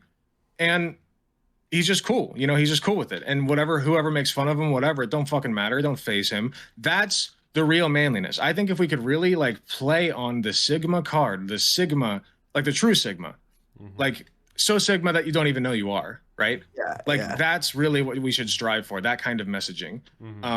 You know, be a kind person, show some feelings sometimes, enjoy your life.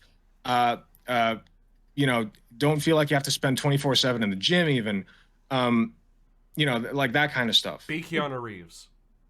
Yeah, exactly. Just a quick kind of interjection, kind of like, and Alec brought it up earlier too, with like the conservative, you know, kind of a way you have to be. And for me, like, it was very much that like empathy was something that, you know, like that's some pussy shit, you know, like fucking like you don't have time for that. Like, get your money, get your shit, be successful, make something of yourself, make your name. Yeah. You fucking, you know, I was like 5 minutes away from getting a fucking like tattoo that said chosen, you know, like I thought I was like chosen by God to do like great things, you know what I mean? Like fucking like I had this in me that like I was going to be this thing, and I couldn't allow myself to be anything but successful, and I needed to do whatever it took to be successful.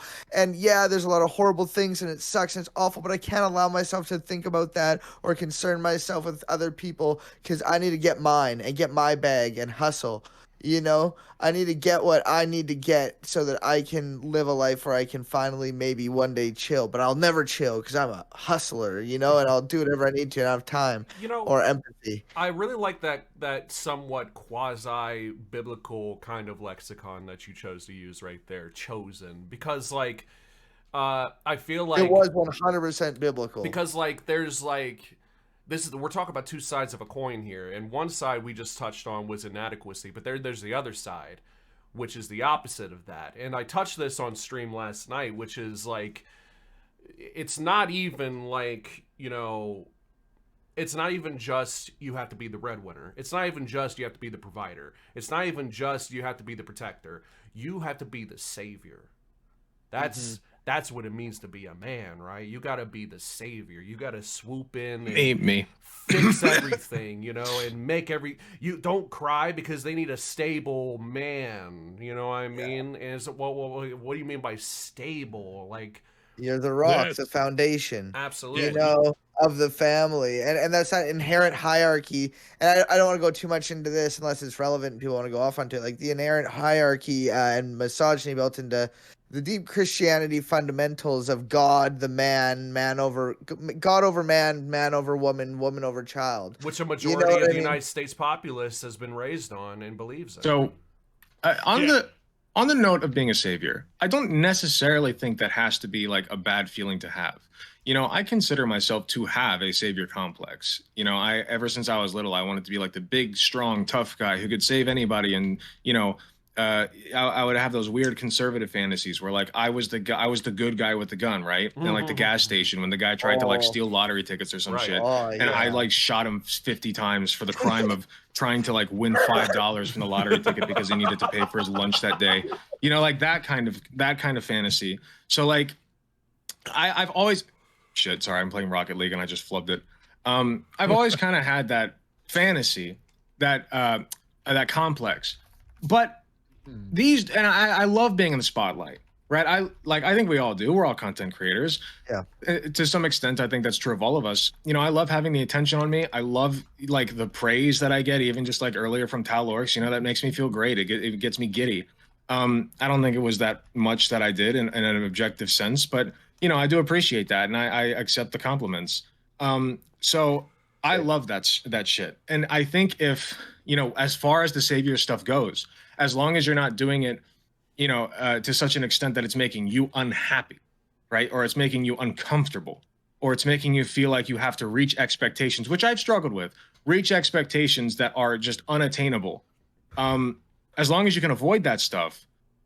You can also avoid the top of the hour ad break. No, I'm just kidding. You can also avoid like, you know, becoming like that toxic masculine guy. You know what I mean? Mm-hmm. And also utilize that feeling for good and go out there and be the guy that everybody can look at. I fucking was in the background of a picture. I was like 5 pixels tall and somebody pointed me out like, that guy's awesome. I'm like, that's crazy. Mm-hmm. And you can be that guy too. All you have to do, and this goes into that video I was talking about, because it was a video from a Jesuit priest, actually. And I don't know if you guys know much about the Jesuits, but they're actually pretty based. Yeah. And, you know, he was talking about, like, protect minorities. Protect the guys that are getting bullied. You know, like, be that guy. Yep. It's cool. People love that shit. And it makes you feel good. And the irony to what Tyler was talking about earlier was that, like, you know, that perspective, you know, just to touch on religion real quick, I don't want to stick to it, but like that perspective is probably the closest to Christ-like, right? Because like he was the one that hung out with the prostitutes and the thieves and the lepers and all that shit, and yet like, because like there was this guy, fuck dude, I hate that guy. I hate that guy too. You don't even, yeah. But Piece like, of shit, dog. there's this guy on Twitter that I got in this argument with, and he was like, men who say the word cringe are too feminine or whatever. And first of all, that's dumb. Second of all, he goes on and I'm challenging him on it without using the word cringe until like seven comments deep, and I'm like, that's cringe. And he was just like, that's real fatherless behavior. And then this is where I counter, and I think this is a good point to this conversation. I said, you're exhibiting real motherless behavior right now. You know, Yep. like I like, dude, fatherless behavior. Where's your mama? Where's your mom at? Huh? Don't get me wrong. Like, dude, you know, they're like right now, me and my mom unfortunately are not on speaking terms right now. But there have been many days that have passed where, like, you know, like our last interaction, I've regretted it and been like, yeah, that wasn't a good way to handle it, yada yada. You know, how many guys out there are capable of self-reflection? You know what I'm saying? Where it's just, no, fuck that bitch, man. No, fuck that bitch. Whether it's their mom or their sister or their girlfriend or the chick that rejected them during their 5-second interaction at the bar down the street. Like, the fact that we, as the other half of the species, just default to hostility needs to be deprogrammed. What do we think about that? I think that the question isn't that that men aren't capable of reflection, because I think men are capable of self-reflection. Right. It's how do they then act after that? Are they able to? Do they feel like they're able to go and speak to their friends and to come out and talk about these things, or they feel like too big of a fucking pussy to talk about, things that make them, uncomfortable or sad or something like that? They can't do that, and they have to get out this shit because they feel like they have no control. And exactly like Alec was talking about before, it's about power, and people need to understand it's about power. When they can't have any control over their life, they don't know what to do anymore. They fucking can't do it. And then that's when they fucking start to like assert their power in more fucking destructive Joker manners. Mode. Keep Absolutely, on going, Joker I'm mode. gonna step away to Absolutely. refill my water jug. Word. But like it's only after you reduce the alienation and help actually fucking address the sincere, deeply rooted societal fucking issues at hand that we're actually gonna help reduce that. But yeah.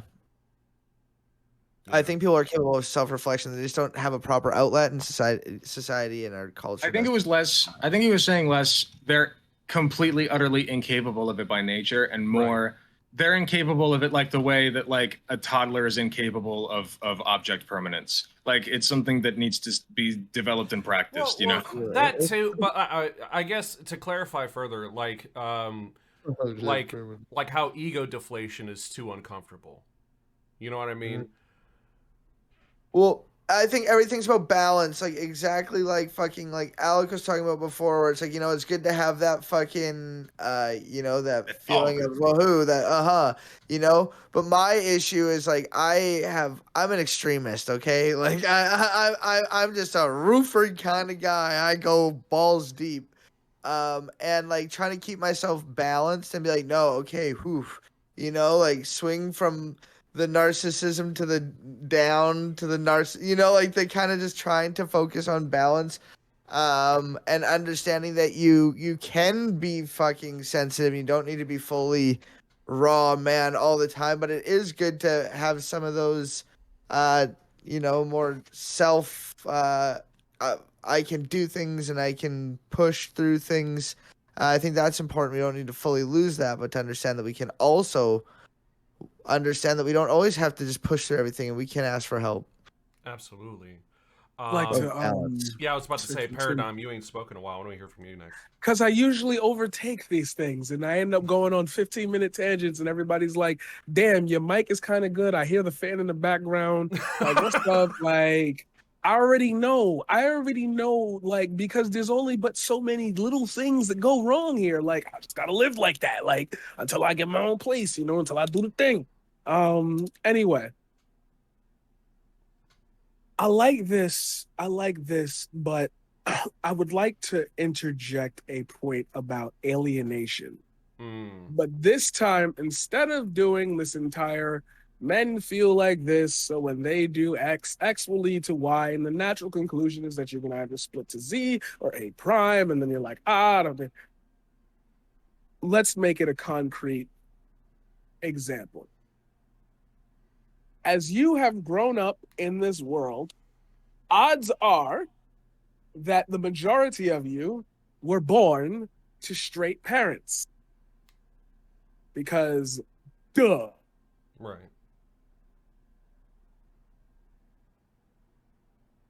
So I can assume that the majority of the time, you were probably told something along the lines of, men don't do that, that is gay. Whether your parents said it, whether your friends said it, there had to be someone in this country that said at some point, men don't do that, that is gay. You learn permanence at a young age. Whatever you are exposed to is what you will grow up with as the knowledge you have. Duh, that's how knowledge works. Right. That's how you learn. I'm not saying anything new, nothing revolutionary. once you get to a place where somebody else has learned something else, I cannot, and this is where I disconnect with the entirety of this point here, fathom why you would swallow the more negative output as your continued worldview. I understand where you learned it. But do you think now that you've gone on to a few porn sites and actually decided, yo, I want to explore, I want to see what it looks like. It got you hard, you were able to finish. You change your mind, per se. Now, wow. Hey, wait a minute. Didn't I say most people are born to straight parents? So if you were able to break out of it, but you had to like experiment, how'd you get to experiment? Oh, I looked it up on my phone and did it.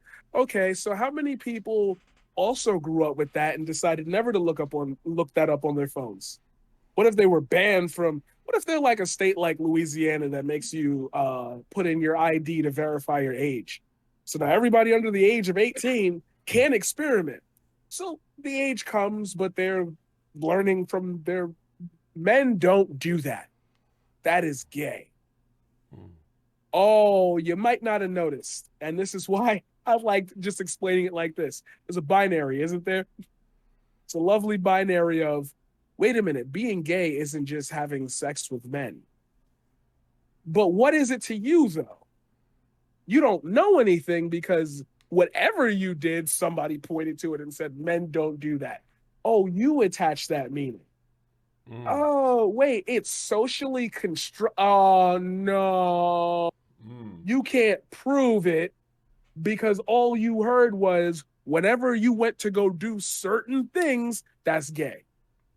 You naturally associate the things that don't get you called out and laughed at as gay.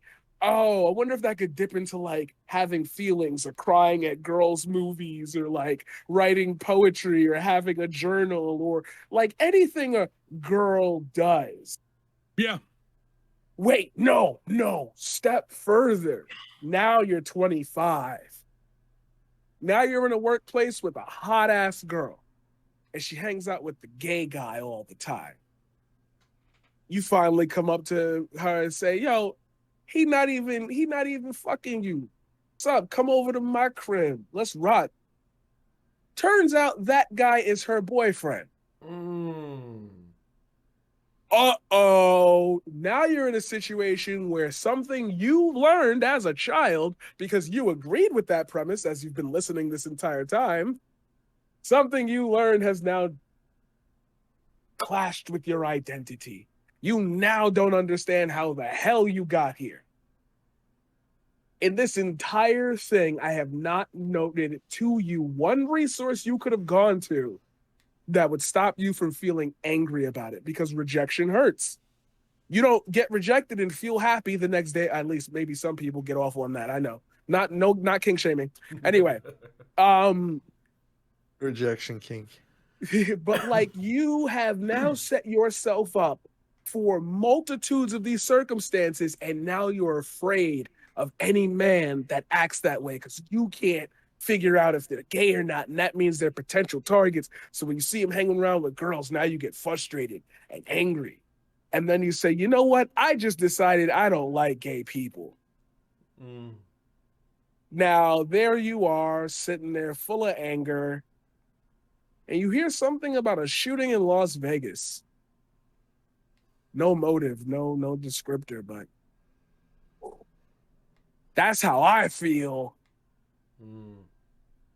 Because there's nobody to talk to, and all these leftists are telling me I should know this, and everybody's telling, the rights are telling me, yeah, men should be stronger. Let me show my dominance. Let me do something to let them know who I am. And because you've poured all your energy into listening, and the reverberations are getting louder and louder, you end up with the pulse shooting. You know why? Because killing a bunch of white people in Times Square might not get your message across. You know why? Because you're aware of all the toxic shit that you've been shown as a kid. There's a group of men now sitting there telling you, you can deconstruct that, but your friends won't. Your father won't. Your mother who's healing won't. Nobody has the time for it because coronavirus, man, global pandemic, war in Ukraine, gas prices going up. I can't afford food. I eat sleep for dinner.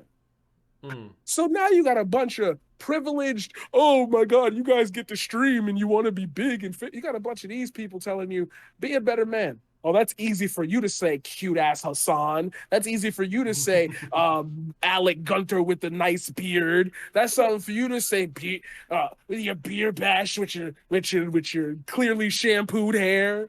Like, oh, it must be so cool to be a white guy. I'm sorry if you're not white, completely Greycraft. Must be nice to be a white guy with a communist flag behind you. Oh, Taylor. Oh, you got your whole setup and people are subbing to you and you get high for a living. Must be nice. Therein lies a crucial contradiction is like the most popular like male influencers are going to be those who are the most like traditionally masculine or attractive, right? So there's So it's like really hard to like, you know, I think there are a few exceptions, but like Hassan, Vosh are the two biggest leftist influencers on the left. I guess it kind of falls apart when you look at like Ben Shapiro, but you could argue, that Ben Shapiro appeals to the people who look and act like him. You know what I mean? So which like, is that like inclusive, secular, like I'm the smartest person in the world. Yeah, they just don't get me. The facts matter. And you liberal, like there are a lot of people who, not to be funny, we talked about, high school and how like everything's just a reverberation of what high school was. There are these new kids growing up who are not accepting of these ideas. I don't like pronouns. I'm 14 and I listen to Ben Shapiro because he just talks and I could put him on in the background while I'm doing homework. Like, there are kids who don't play video games because they're not nice at it and they get laughed at. What's your KD, bro? You be listening to Ben Shapiro? You like teasing them and shit. Like, if we were savages back then, what do you think is happening now? They speak in TikTok sounds. You could get roasted just by going, boy. Like, there's just like if you scream in the middle of a room, he fucking that shit up, everybody know what you're talking about. Like, you get caught for the everything. Yo, he acting mad gay. He wearing a shirt and dress. But wait, I just heard from 5 different people that being gay was okay. Why is it wrong to be gay? Because you a man. You supposed to like women. Uh-oh. What he gonna do? His phone gonna pick up. You guys be talking about, Facebook listening to us. What you think the phone's doing to them? So let's link you a Jordan Peterson video. How about the best of? The best of Jordan Peterson. You listen to it. Goods. Without you even knowing his background. You hear it, it sounds nice. Okay, I'm listening to Jordan Peterson. Without even knowing about the dream about his grandmother where she like walked up to him and ripped out a giant wad of her pubic hair and started brushing his face with it and being like, isn't it so soft? Mm-hmm. Like the algorithm is wearing a big trench coat and it walks up to unsuspecting individuals in the middle of the night in an alleyway. It like opens. He's like, hey kid, and he opens his jacket and you just see like faces, Elon Musk, Jordan Peterson, Ben Shapiro, Matt Walsh, Steven Crowder, just like all along the side. He's like, hey, you want some of this? And then there's like, they make it look real attractive. It's like liberal owned, blue-haired liberal SJW owned in epic debate. And it's like, how can you resist? It's flashy. It's for real. Algorithm especially is so pervasive with that shit. Like, I like never watch any of that shit. I got bored of the whole meta of like, play some sort of absent-minded video game and listen to conservative drivel to give my 2 cents on it.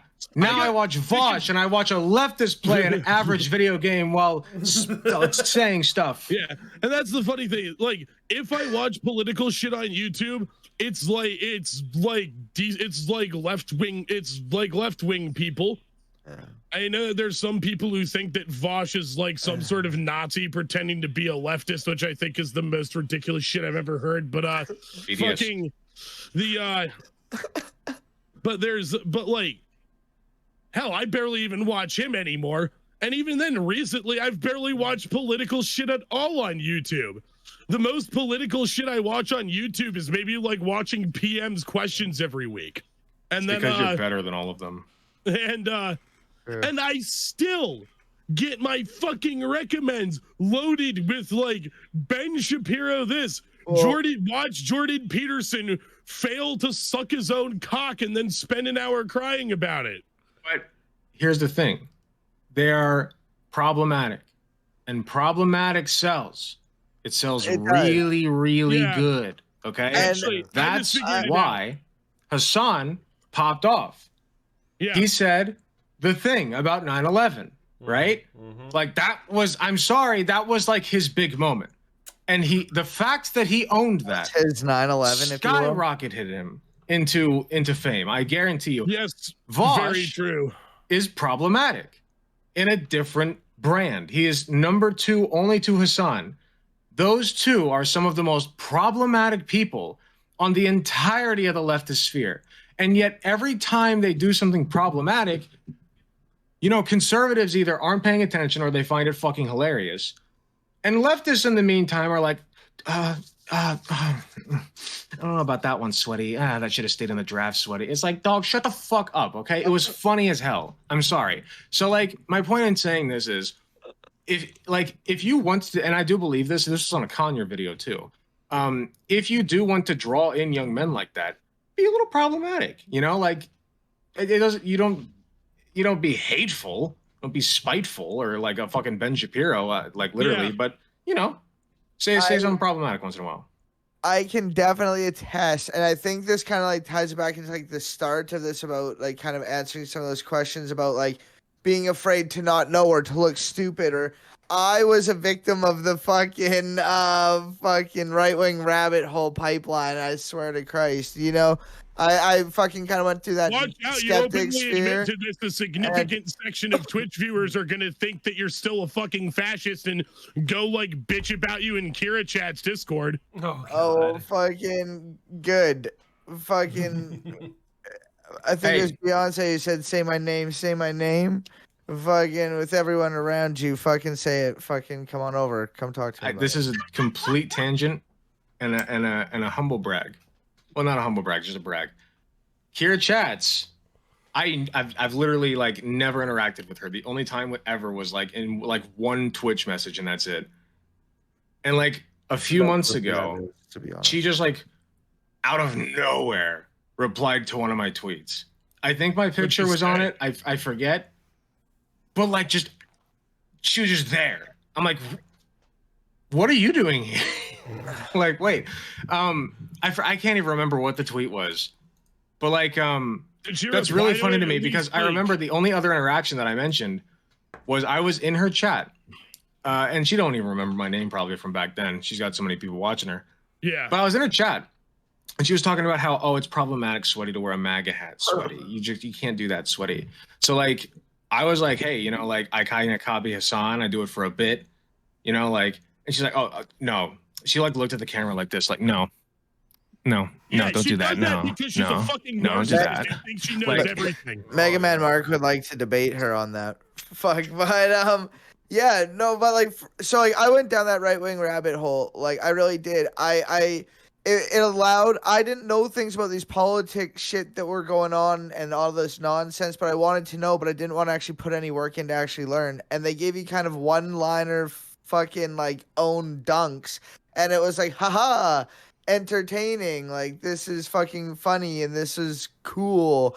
And like, and that right-wing rabbit hole fucking can really pull you out. And people like Vosh and like Hassan, I was never really into fucking. I'm not the hugest Vosh stan or anything like that. I don't really watch Vosh at all anymore. I've my own critiques now, but seeing somebody who was saying some shit that was kind of like, ooh, that's fucky, you know, can kind of open your eyes. Like I can see how that could fucking help, you know, get somebody down the left a little bit or thinking more. People but hate to love watching train wrecks, you know. they do. But that being said, like it does, like I don't know, like it's not really on topic necessarily with like what kind of people does it draw in, but it draws in people regardless. But the main thing is like with the Ben Shapiro right wing rabbit hole, those types of things.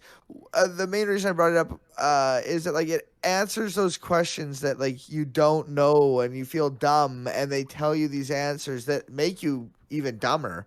But you at least have an answer that like some people might not be able to retort, and you can like dunk, you know? And that's what it's about in the finger quotes marketplace of ideas, when you're just a dumb fuck chud who wants to dunk and not learn, you know?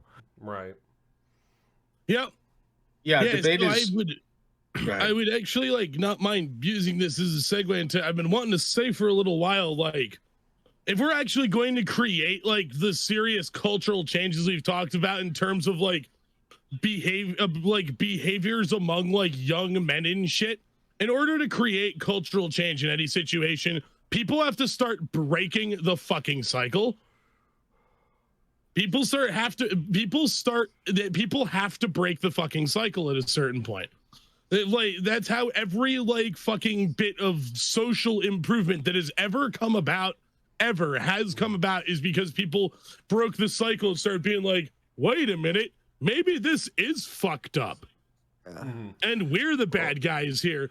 And people have to like there's a little bit more follow that. And what comes with that is people will start getting to a point of where they're starting to break the cycle, or where they're starting to break the cycle. I don't think that this is like an overwhelming problem on like the left as a whole. It can sort of be, but it can sort of be. It's mostly a problem on like small insular like internet communities of like white leftists from Europe and the United States, who often did like come from like conservative backgrounds and then broke the cycle and now think that they're like gods amongst men, and will like actively. This is why I won't have anything to do with like anybody from Kira Chat's community anymore, is because that community does this thing where they think that they are like the godsends, and they will like fucking bully people for not breaking the cycle enough to their liking. Like people who are or like they'll do the thing where if you're somebody that they don't like for whatever reason, they will try to like, and you like talk about how you like started getting suckered into alt-right pipeline shit. They'll like start doing these like narcissistic condescending rants about how, oh no, you weren't manipulated. You were like actively trying to like defend your own position in power society. Most 14-year-old boys are only thinking about getting their dick sucked and playing video games. You think they really give that much? You think they actively are trying to fucking reinforce their own power? Yeah, there's probably a subconscious part where, yes, it was about trying to reinforce power, but that's not like the same thing as that you're trying to paint them as actively trying to fucking like do that. The same way that, say, like some 25-year-old man who has like Nazi flags hanging up all over his fucking bedroom and shit is actively like, I'm trying to preserve the perceived power I have as a white man.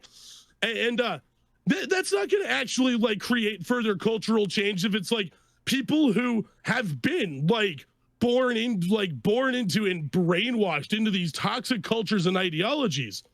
It's not going to help anybody if they start breaking the cycle a little bit, and then you start like narcissistically condescending to them because they haven't fucking like broken it enough by your standards.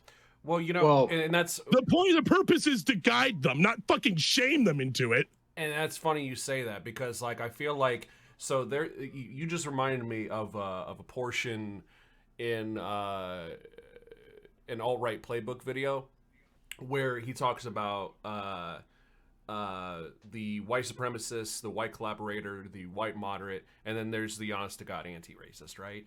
But if you go up to the anti-racist and you're like, you're not free from racial bias, they might not like that so much, right? You know, I mean, like, it's true, but like they might get their ego bruised a little bit, you know, because they're the anti-racist. So hold on, there's gonna be that reflexive feeling of like, but I'm the ally here, right? But like, it's true. And like, with that being said, no, Vigilante, hang on a second. But fuck, hang on. But yeah, no, so like that goes back to the whole like two sides of the same coin thing that I was referencing earlier, where one side's inadequacy and feelings of inadequacy and not being good enough, and the other side being this toxic, to clarify what Alec, in contrast to what Alex said earlier, toxic savior kind of attitude, savior complex, right? I gotta be the savior of the unit. When you marry your identity into this, you get this weird cesspool of I have to be superior, right? And I think like there's leftists, you know, whether it's quotations or actual, that aren't free from superiority complex bias. You know what I'm saying? And so when you get these communities that are like, oh, just get good, sweaty, just get good, dude, you're just you're just putting yourself on a pedestal because you already got there. It's no different, honestly, I'm guilty of this myself. It's no different than when I go to one of my 12-step meetings, right? And there's, dude, I'm about to be celebrating 6 years on March 1st. There's a guy that comes in with 6 days sober, and he doesn't get it yet like I do. And like, it could be frustrating because it's like, it's so obvious to me, right, what the solution is to drug addiction and alcoholism. But it's not so to him just yet because he's 6 days sober. He's new to it. No different than a newcomer leftist, right? They're not gonna, dude, when I became a leftist, I was a Bernie bro. I was a sock them.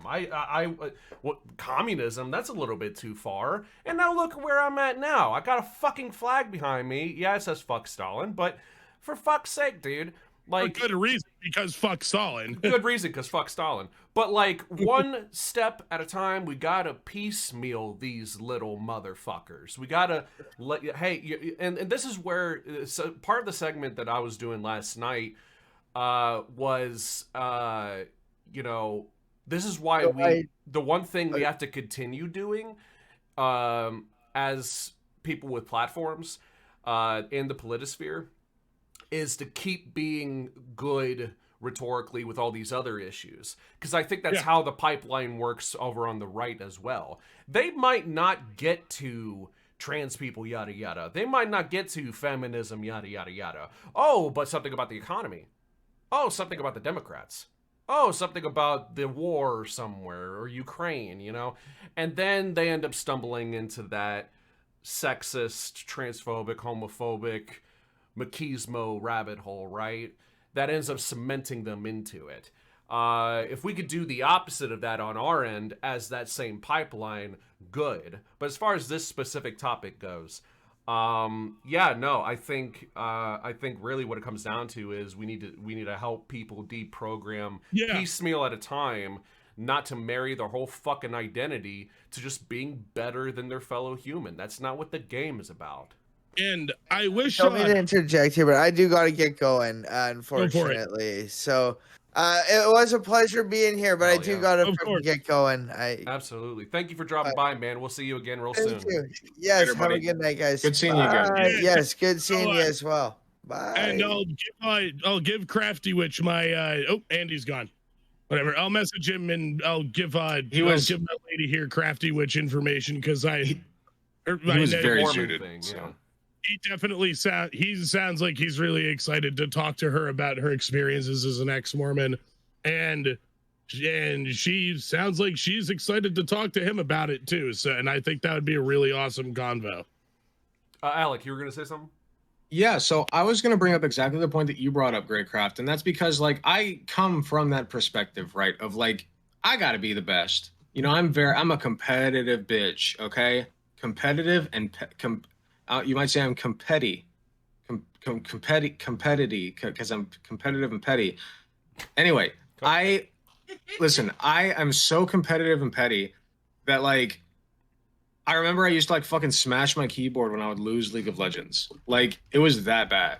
So I've broken a couple controllers. yeah, exactly. So you guys get it. Like, and that's kind of baked into being a man. And that's not saying that there aren't women who do that shit, because you know, God knows there are. But like mostly that's a manly, like not a manly thing to do, but like a man-oriented thing. And so this drive to be better than other people, it can be utilized for good. You know, like I'm kind of a boaster, a bragger. You know, I like to flex my muscles. I like to say like, hey, you know, I got 1,500 followers on Twitch. It's pretty sick, right? 1,500 YouTube subscribers. That's awesome. That's pog. I made $15 on YouTube in the last month. That's unheard of. So basically, what I'm saying is, No, it really is though. It really is though. yeah, no, Yeah. no, that's I could. Really Well, I guess it's not literally because I can't give that away, of course. Just hypothetically speaking. But anyway, what I'm saying is, like you can use that drive for good, but that's exactly what I was going to say is like people so often want to be better than others. And I myself, as a former conservative, I slowly was shifting to the left, you know, and then I became like an independent for a little, like not independent, I called myself a libertarian without completely knowing what that meant. I just thought the label was cool. So like I was a libertarian for like a solid month or two in college. I was dating this girl, and let's see, how exactly did this go down? So I was like slowly transitioning through high school, college, whatever. I met this girl. We did it for like 9 months. I got her pregnant. I was staunchly pro-life, right? Like no matter what happened, I was always pro-life. And so that was the moment where she was like, we're not keeping this. That was the moment where it was like, it's over. You know, like that was the point. And so like that, you know, I kind of went through a transformation from then. But I lost my train of thought. I was starting off with Oh, good. it's okay. Yeah. I started off with I was talking about like how Big I want to be the best, right? Yeah. Oh yeah, I remember. So where I was going with this was like, you know, I'm looking for an answer. I went like years in kind of this daze, thinking that I killed my own child, etc. And if I ever told my dad, he'd tell me that I did and probably disown me, but that's beside the point right now. So I went through this kind of daze, this transformation, and my sister was a socialist, my twin sister. And I was like, what the heck's that all about? Like, I thought like Russia was socialist. I thought that was bad. It was a big bad thing. But I came to her genuinely. I was like, what? Why? And she's like, oh, well, here's some reading you can do, right? And I listen to audiobooks because like I don't read, I'm ADHD. But basically I was like inducted into and this is not my sister's fault. I was a Twitter head. I was basically inducted into almost tanky circles, you know, where like I was woke scolding other people. I was following people who were like, you need to sit your white ass down, etc. Right? And listen to simultaneously. You need to sit down and listen, and you need to get up and do all the work somehow. So that was kind of where I was at, and I thought I was like so much better than everyone else. I'm like 250 IQ out here, living up in the real world while everyone else is down there in the Matrix, stuck in the cave, watching the shadows pass along the walls, while I'm out in the sunlight, gazing upon the sun and the grass and everything around me. And I'm just so aware and woke, and it happened, and I'm here. And I realized nobody liked me. So nobody liked me. So like, you know, I kind of reeled back from that when I found Hassan Piker. But that drive is still there. You know, I love being better than other people. It's fun. You know, like you get to look down on all the plebeians down there. You know, you get to wave, you get your little spotlight. It's great. That right there is what I'd like to hone in on a lot. That drive to be better than everyone. My gimmick for the while has been, go ahead. sorry, I just had this thought. I was going to say this earlier. So there's this idea on the left that there's no room for white guys, right? Look at 75% of this room, first of all. But second of all, I'm a walking contradiction to that. Like, I went and showed up, again, more, obviously I'm exaggerating, but like 5 pixels tall on this picture. And people looked at this white cis straight presenting dude and was like, oh my God, that guy is wearing he's wearing a pro-trans shirt. Oh. And then I got like 50,000 likes on that fucking photo that you can't even see my face. You cannot tell me there's no room for white dudes on the left. It's not a real thing.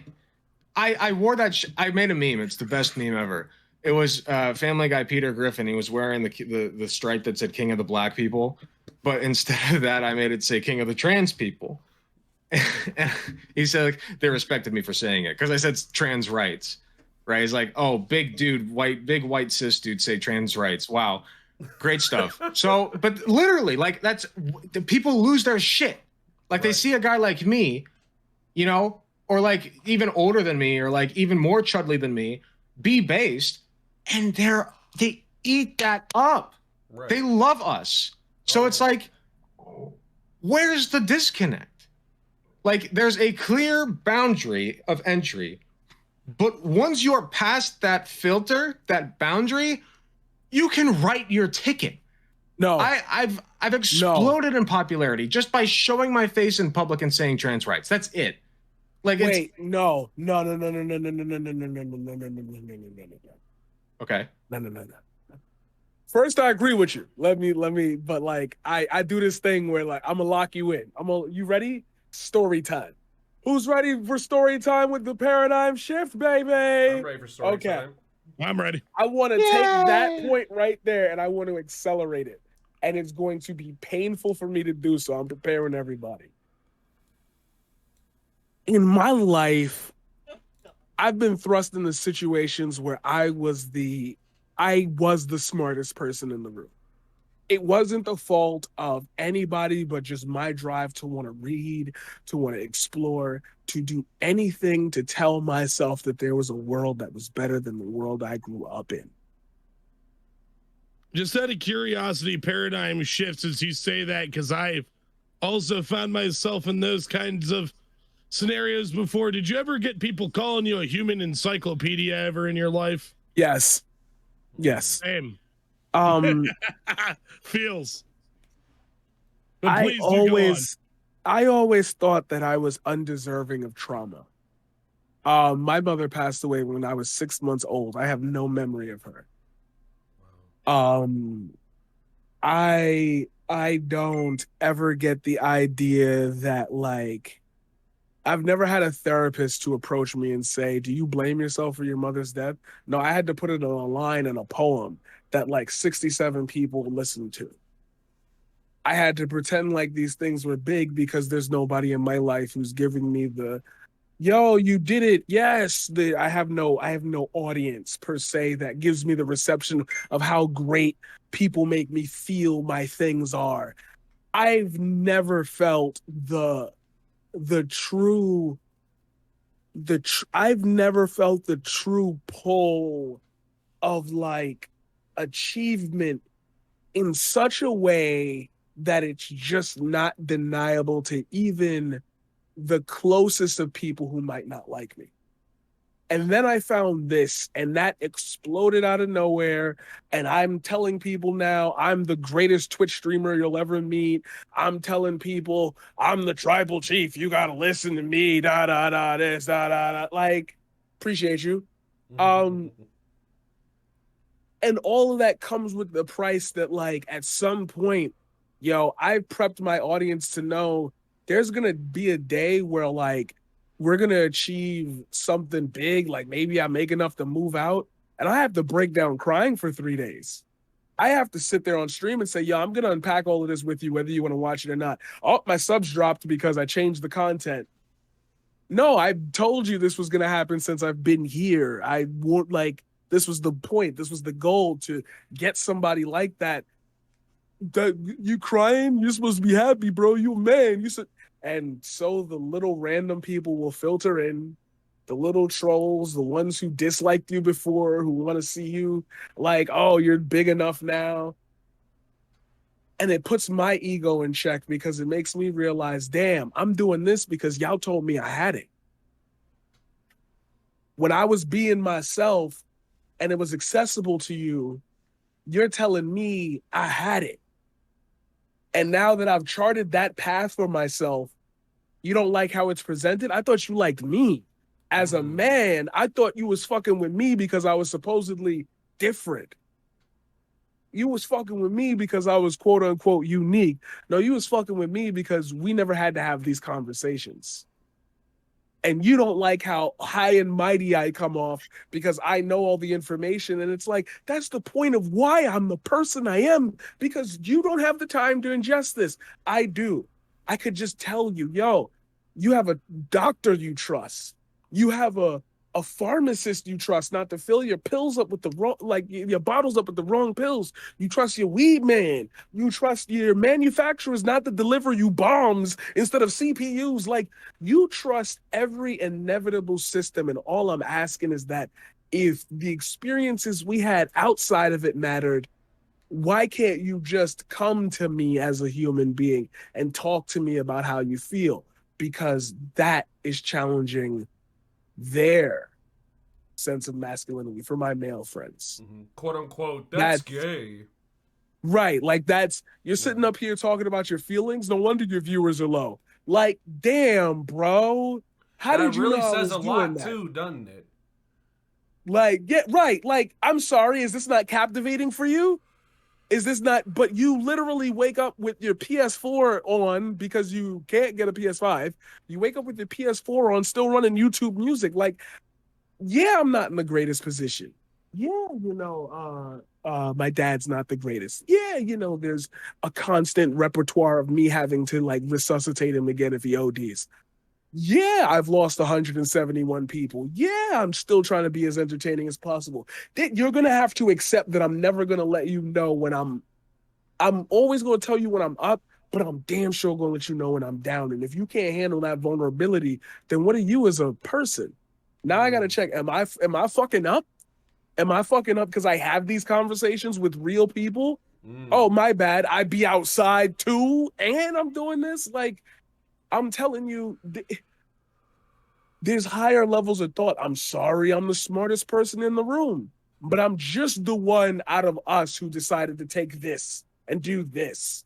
Come listen.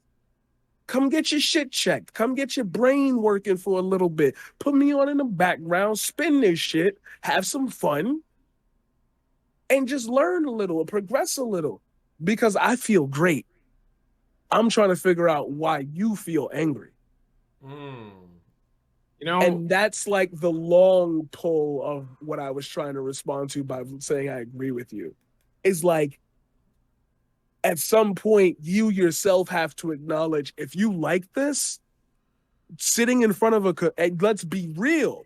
We got to be entertainers. We're television's next step. Eventually, here, tell you what. Before it happens, here you go. I'm placing my bets. I want everybody who's watching this right now to save up $1,000 and prepare to give it to me. And I will give it to and if I miss this bet, I will give $1,000 to everybody who's watching. You got the clip ready.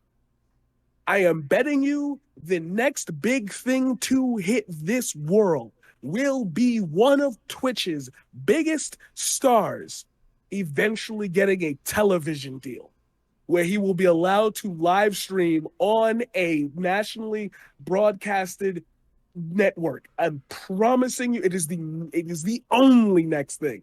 Cash in now while you can. Get in while you finish. It only makes sense considering that considering that Jake Paul was a fucking Viner who got a role on a Disney Channel show because of it. And now throwing this out literally is going to so I'm going to bring it back to the entire conversation here.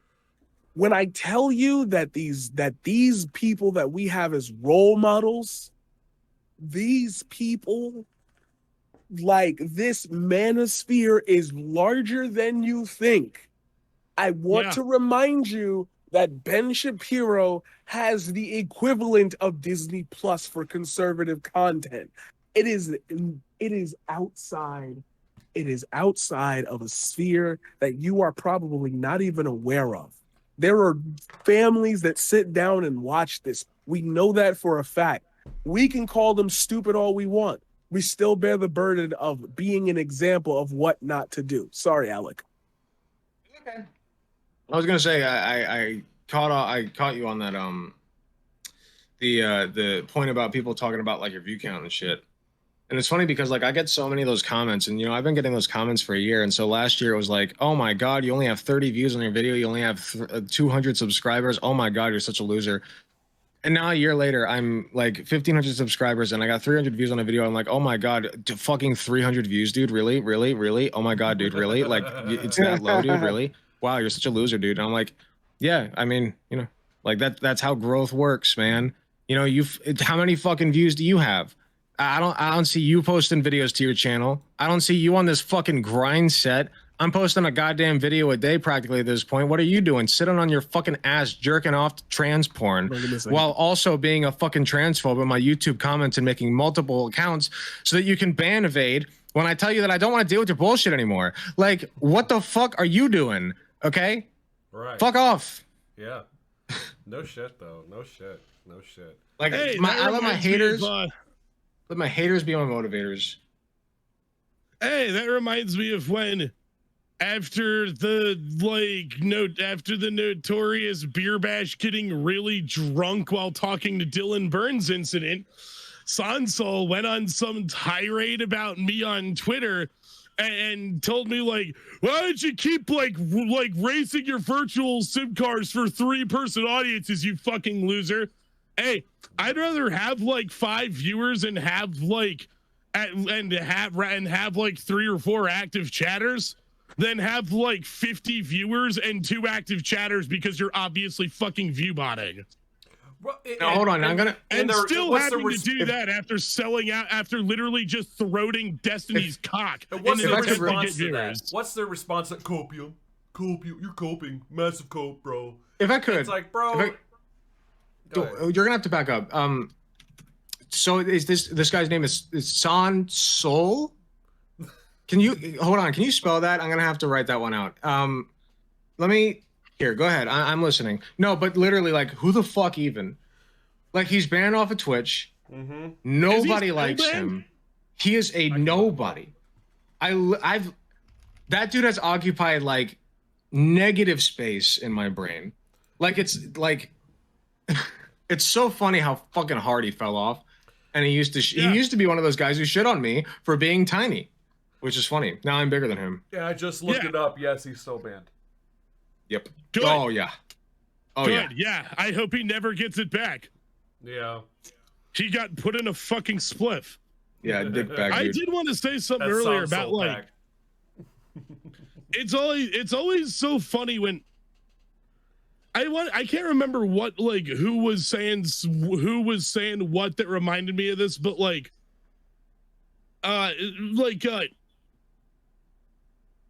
when we were talking about stuff relating to like leftists who are like seriously on their fucking high horses, I've noticed this like thing where it'll be like there are some people, especially among like that like circle of night like narcissist essay perverts like DJ Mule, who will like go and put out like some long video essay that is like so actually fucking libelous that they could like lose a lawsuit over it if it ended up going to court, and then crying like about harassment when they get like people telling them this is outrageously fucked up and you should be ashamed of yourself.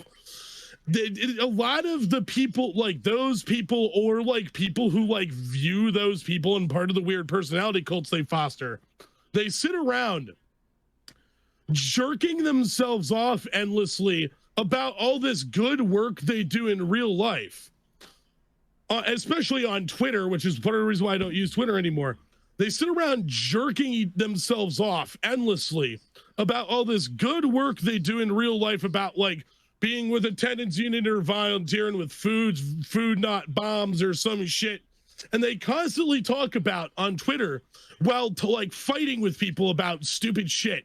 How much better they are than everybody else because they are involved in this shit offline, apparently. And it's like, if you're really so much better than everybody else and not just some like narcissistic, petty, arrogant, braggart asshole, then why the fuck don't you just boost those causes that you're involved with instead of like having almost all of your tweets being you fighting with people or subtweeting people that you were in fights with? Are you meaning to say that Are you meaning to say that public perception is a crazy misnomer? Like the idea that the internet and your personality are never intertwined for longer than a moment? Some people say I'm a shit poster on the internet. That exists. Some people just like to, post whatever. But at some point, you are going to post something that somebody's going to find messed up. Yeah. Now, people are listening to me saying post. That's been purposeful. I'm a long game player. Anytime I get on a panel, anytime I have a conversation, anytime I stream, I'm quite aware of what I'm saying at every single moment and every single second. If you go through this entire VOD, you'll hear me say post. Never say. Yeah. Because you are saying something. So you think that the people you interact with are different. You think that you're not interacting with people. Not to say like everybody, but like there's a nice sizable sum of people who try to separate themselves. Paradigm. Yeah, go ahead. I was gonna say, first of all, I want to say that I'm expecting your camera to like shift angles to like a slowly panning like farther away, camera angle, because of like your current angle is just so cinematic. It looks like one of those interview I think things that every where it's like they're doing a fucking time, documentary dude. series and like real dramatic. It's like close up. All you're missing is like that camera wobble. You know what I mean? He Like needs a little seriously. dramatic. Like it's He the needs- camera's not stable. It's actually like somebody's holding it, but like it's very much on purpose. Paradigm, real quick. You need to get one of those fucking rail things that the fucking the Enochrome. Yes, I need that. Yes, dude, you need that shit, man. Oh my yes, god! My point that would up being- your I game. have a slider, but I'd have to like manually do it. I've made contraptions where like, oh my god. Okay, so speaking of like, let's personal story. Since we jumped here, I could do this instead. Speaking of being a man, I tried to release a film that I was gonna film all myself in one day and edit it with a voiceover, and it was supposed to be like me crawling away from all the pain and torture of being able to write about like myself and being able to write about like what I actually felt instead of trying to make a message that was just, damn, this shit bop. Like there was something to it, And in my head at the time, I was like, this was like 2014. I was like, this is woke. This is people are gonna find this corny. I had a nice scene where I had the slider and I would take a long arch ruler. I had like stuck 3 rulers together and then a protractor. And so I would like hold the thing up like this and be crawling with one arm and then framed it so closely. Anyway, I did a lot for that. But at the end of the film, it was supposed to say, I am not my sadness. I am not my depression. I am never anything other than who I'm supposed to be. And the title of the film was going to be More. And you just see a bunch of pages of me in a journal a friend gave me, which is the words more and more and more, larger and larger. And I was like, this shit going to be cool as fuck. This shit going to be cool as fuck. I never released it. Because I felt like going down that road would make people call me like pussy, like, oh my God, you never write about anything happy, bro. You never like, where's the bops? All your talent. You was in a band before. Why did you keep doing that? Like you always want to be a teacher. You always want to be teaching somebody something. You always want to be the talk one in the room. It's like, I remember everybody's names. I still remember the first day of 3rd grade. I remember the first day of 2nd grade. I remember 3 incidents in 2nd grade. I remember 3 incidents in 2nd grade. I remember meeting a friend of mine named Genesis in the 1st grade. I remember when a girl named Marquisa from the Philippines came into the 3rd grade and everybody stared at us and everybody started laughing because like, yo, that shit is so funny. That shit is so funny. Oh my God, they both have the same name. That's crazy. I remember my dad going out for cigarettes. I don't remember him coming back. See, the reason why is because I feel like you was like low key. I felt like you was about to be real with it. Like, yo, I tell people that as a joke, but like on the real though, like that actually happened. And it's Alec, like you got my girlfriend laughing loud enough. She's getting past the noise gate, even on the other side of the room. My girlfriend? That shit's My girlfriend. Oh, my girl. She's in the shower. What are you talking about? But speaking yeah, like, which, Paradigm, sorry go to ahead. interrupt you once again, but my girlfriend Crafty Witch was she wants to let you know that she thinks your cam and your lighting, especially with the zoomed in angle, makes you look like angelic as fuck. Like it almost kind of creates this it almost sort of creates this like a halo appearance. And I agree with that statement. I'll fucking take it. I appreciate y'all, yo. Your fucking lighting is like on point. It's pretty fucking spot. Well, I'm gonna teach everybody not only how to get this lighting, not only how to get this stuff, but I'm gonna teach you how to do it for cheap, and that's gonna be a part of season 4. I can't do this right now. I can't. I'm spoiling shit. No spoilers. Just yo, I promise y'all, yo, it's Spoilers, Pogo. Is oh my God, like you see where I'm at? Like now this is being a man. Before I wouldn't put out that film. Now I would gladly, if anybody right now, if my whole chat lit up and it was like, yo, I want to see the film. I want to see the film. All right, we pulling up the draft. I'll edit that shit right in front of you. I'll finish that right now. I did a whole, but like to put it to you in this way, I got braver because, oh shit, yeah, I don't have like my 20,000 yet, but like I get regulars now. I get people who like, yo, I talked to this dude, I heard this dude, I saw this dude, it was this dude, it was, yo, this is me. This is me, and sadly, for some men, they don't want to be this. They want to be the corporate 9 to 5. I get my salary. I go home, eat steak with asparagus. I fuck my wife. I go to sleep. She want to have a kid. The song of "Hip to Be Square" by Huey Lewis in the News. I'm working out almost every day and watching what I eat. Like, yeah, like yeah, I'm playing it real slick. Listen, and yeah, I even cut my hair. I know I shit on your voice before the segment started, but you do actually have a very nice voice. It's very well suited to streaming. Thank you. You're welcome. I'm a little annoyed that I can't sing better, but about a month ago, I one day woke up and my throat, like specifically like in my larynx, was like sore as fuck and my voice is all fucked up. I was an idiot. I didn't take like a week or two off streaming like I probably should have. I didn't like avoid speaking as much as it would be when I was off stream. I would avoid speaking as much as possible, but then I'd go stream. And now sometimes, especially when I try to do harsh metal vocals, which I used to be okay at, I am now worried that I have done permanent damage to my vocal cords. Might go to the doctor. No. Yeah. Don't force feminize your voice, dude. Joe, listen, you have plenty of time before Dark Brandon takes over and shoves the estrogen needle into you and then forces you into voice training classes. Utilize it. Bro. Save them vocal cords. That's crazy because I really just had fuck. I just had a thought in my head that like, yo, this is what I be talking about. Like you're not, is that your problem? You're not feeling oosy? It happens to the best of us. Like, yo, when you boil this down and you really get into it, I think that's where the penalties between men on the left and men in the manosphere and Sneeko and all of them are. they all start playing into what makes them money. They start playing the role, and then when they get harassed outside of the role, they can't distinguish why people don't know why. You don't get how I feel.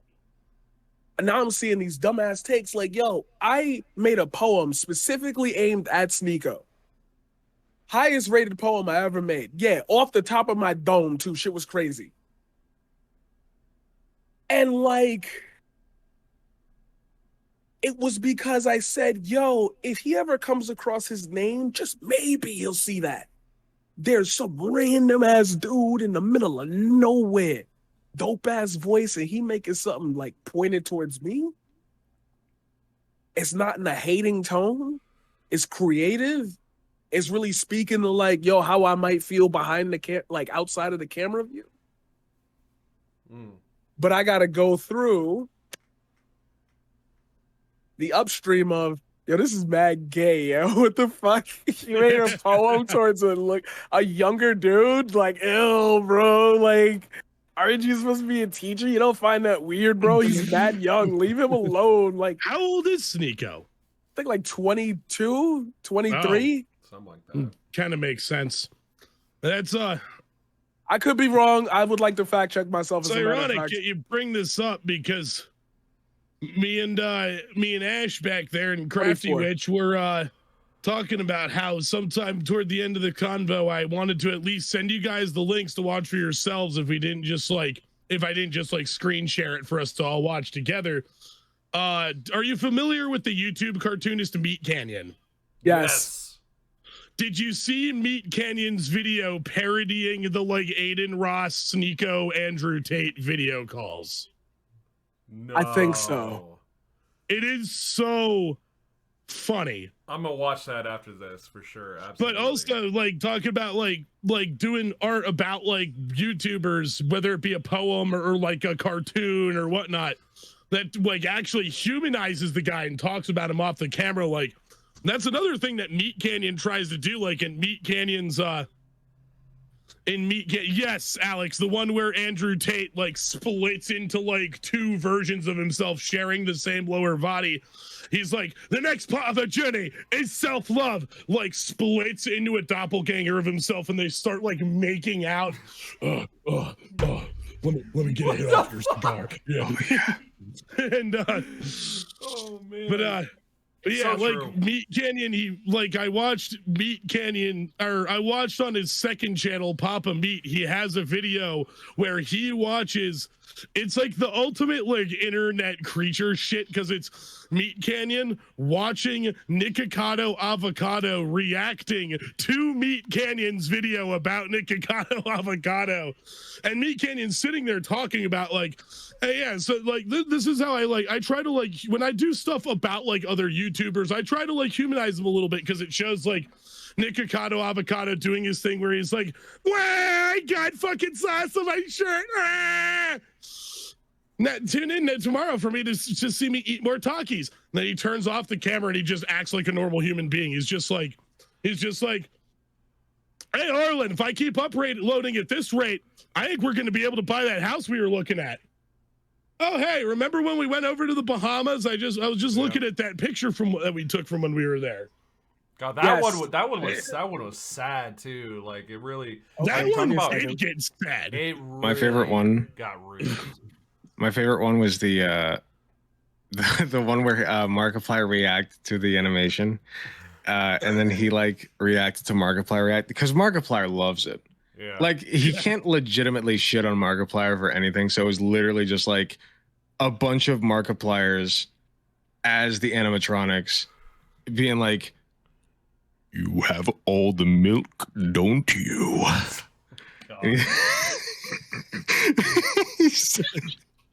So he's like sitting there reacting to this shit. He's like, I love when that kind of shit happens, like in the Andrew Tate one, while all the streamers are like making out with themselves in the mirror.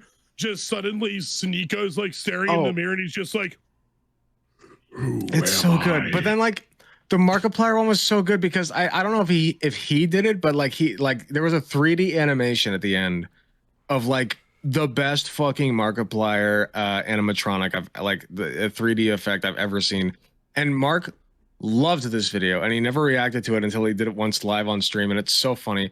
And I know this is so off topic, but like since you brought it up, it's infinitely funny to me that you know, like first of all, that Markiplier is like uncancelable. I did learn recently that apparently he bullied people back in the day. Like, I've never heard of this. Apparently it was years ago. But like, have you ever seen it? Surprise me, it's an internet personality. Yeah, but that's true. And I watch Game Grumps a lot too, so like they used to be really problematic. Like, I watched some of their old shit recently, and I'm like, yeah. But I like, it wasn't terrible, don't get me wrong, but like, it was like 2012 acceptable. You know how that is. So Markiplier actually, this is what I was gonna originally say, but Markiplier actually is like a peak male figure that I wish more attention was drawn. Like, he would draw more attention from young males to himself, you know what I mean? Because like, he's such a cool dude and everybody loves him. I don't know a single, like, the worst thing, hello Katie, the worst thing I've ever heard about Markiplier ever is that like, it's not for me. Like, that's the worst thing I've ever heard, and like, that's fair. Okay, I don't watch Markiplier that often anymore. I like Game Grumps a little bit better usually, but like, the dude's awesome. I don't know if you've ever seen his interviews on who was he with? He was with Anthony Padilla? Anthony Padilla. Yeah. He did an interview with Anthony Padilla, and it's so good. Like, he talks about how obscenely rich he is, and like how he like doesn't like really deserve it. Like, he donates to shit all the time and whatever. And he's such a cool dude. He's so cool. I wish that like he were the same. I wish he had the same draw that Elon Musk does. You know, and he could change these guys. Yeah, he's why just so can't cool. why can't like dudes that are actually like cool, like Markiplier, or a smaller example who's like the bigger one thing, weird little tangent, one thing that's shocked me since I got into sim racing is that, you know how I was gonna say this earlier. I realized while I was talking about how like YouTube still feeds me conservative bullshit. It's most definitely because I'm into fucking car racing and watch car racing shit on YouTube. And car racing has a lot of fucking chuds who watch it. And but yeah, I've noticed within like the sim racing community, like within like the sim racing content creators, the most of the biggest ones are shockingly wholesome. Like, the biggest sim racing content creator is this English YouTuber named Jimmy Broadbent, whose whole story is actually like pretty fucking wholesome. Paradigm, I know you're a sim racing dude. Are you familiar with Jimmy? Yes. Yeah, like Jimmy's whole story is like so fucking wholesome. Like, he's this dude who, he like had a serious depressive episode that ended up costing him his job. His girlfriend dumped his ass, and then he found himself fucking homeless because he didn't have a job and had to move back in with his mom. And when he moved back into his mom, he was just like, all right, I'll move into the fucking garden shed and we'll like run. And they like ran electricity to the fucking gardening shed out back. And he set up sim racing equipment in there and it was like, fuck it, I'll start making YouTube videos. I don't know what else to do with myself. Now that dude has made enough of a career out of making sim racing videos that he's racing real cars because of it. Like, that dude's living his goddamn dream, and he's just like wholesome as shit. Why can't somebody like, he's just this like chill dude who makes funny sim racing videos. And sim racing is like, if any of you have ever seen my iRacing streams, that shit can get fucking toxic. And even despite that, Jimmy, like, he never like gets into fucking beefs with other sim racing streamers.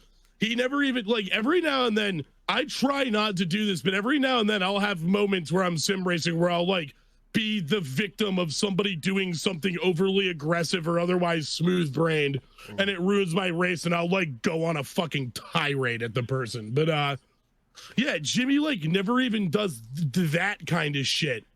Why can't somebody like him have like this like orbit around him the size of like Elon Musk or Ben. Well, I think we, I think a lot of what we talked about is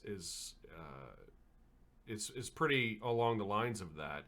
Like, yeah, going back to the Meat Canyon thing, for instance, like I think that's actually a really good example, because Alec brought up how Markiplier reacted to Meat Canyon and had a good spirit about it. But could you imagine the one that I haven't watched yet? We're gonna watch it after we get done with this panel, because it sounds fucking hilarious. The one with Andrew Tate and all of them. Could you imagine them reacting to it and how they would react to it versus how Markiplier reacted to it? There's my lady showed me, even though his channel got put in a fucking spliff for very good reason, Sneeko actually did react to the Meat Canyon video because the Sneeko was one of the people parodied in it. And at first he's just kind of like, what the fuck? I don't look like it. But then he like starts like, he takes it like shockingly well, considering that it's Sneeko. Like, at first he's like, what? I don't sound like that. I don't even look like this. My arms aren't that small. Wait a minute. Yeah, maybe my arms are that small. Well, that's surprising. But like, can I ask you guys a question? Yeah. Do you guys feel like as you've been talking, do you feel like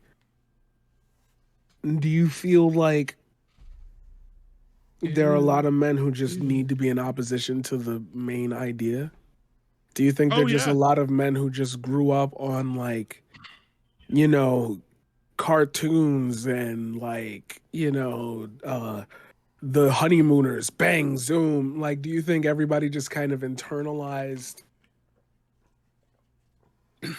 There's a piece that I want to do, and it's called, like, it's like a 6-part thing. I want to talk about how the internet killed humanity. Yeah, before you get into that, I internalized Goku. Okay, he didn't fucking give a shit whether he got married or not. He was like, Chi-Chi just kind of fell onto him, and he was like, all right, this is cool. But he's like, I'm just gonna keep punching people, and I thought that was so inspirational, and I internalized that. So now I'm just like, you know what? Katie's cool. She kind of fell into me, but you know, I'm really just like punching people. So like, personally, that spoke to me. Personally. I just want to Kamehameha some space warlords and shit. Yeah, so you get it. Yo, like, dead ass. This, he can't be Goku though. He can't be Goku, bitch. He could. Do you? Okay, I'm gonna make a very dark joke here, but y'all get where I'm going with, because like, you know, Google 40% cops. Anyway, be problematic.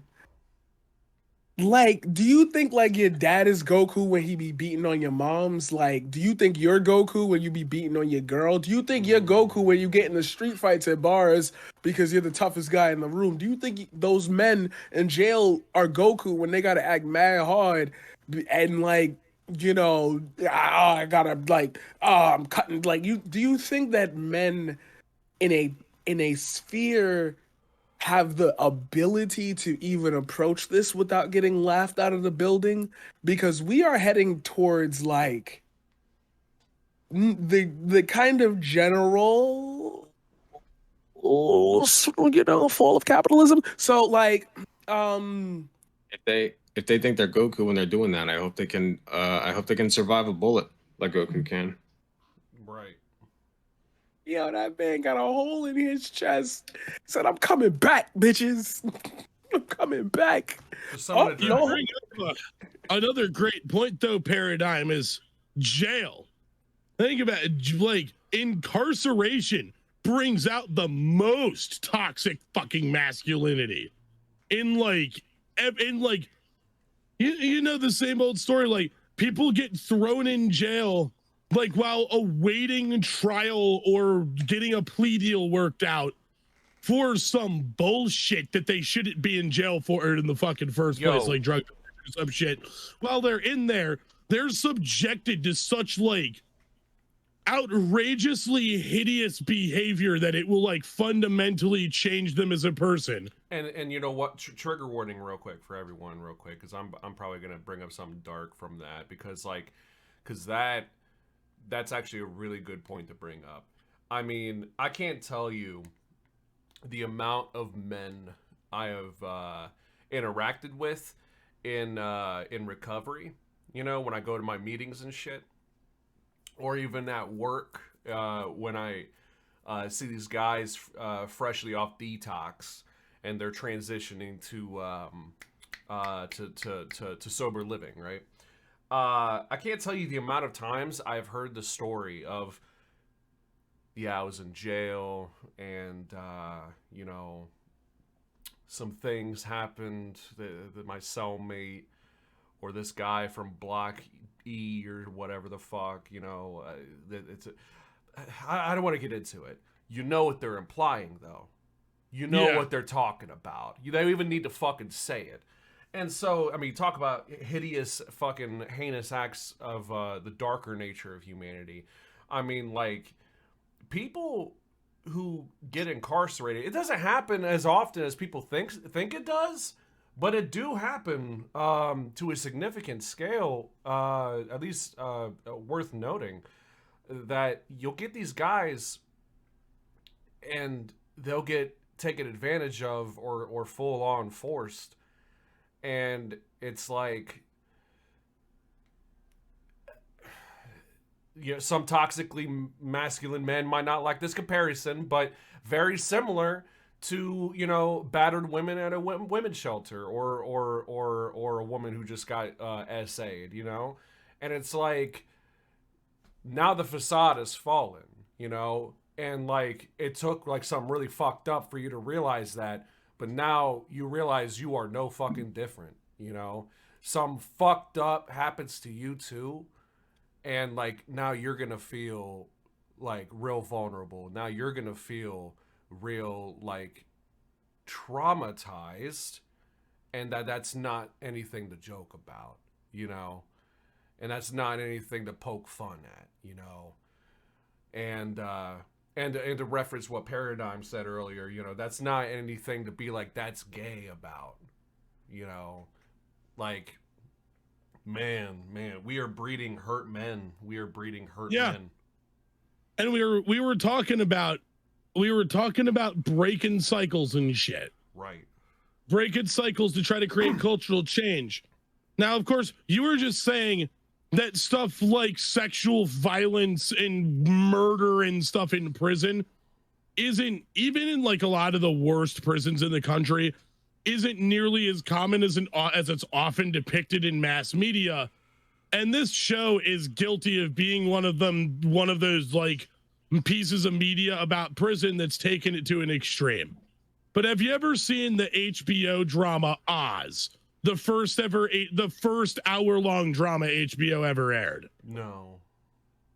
Oz is a Dr. really Oz good really example. went off the hinges on that one. Did you see the part where he like takes his pants off and he just starts jerking it in front of the Walmart? That's crazy. Dr. Oz was wild in that. No, just kidding.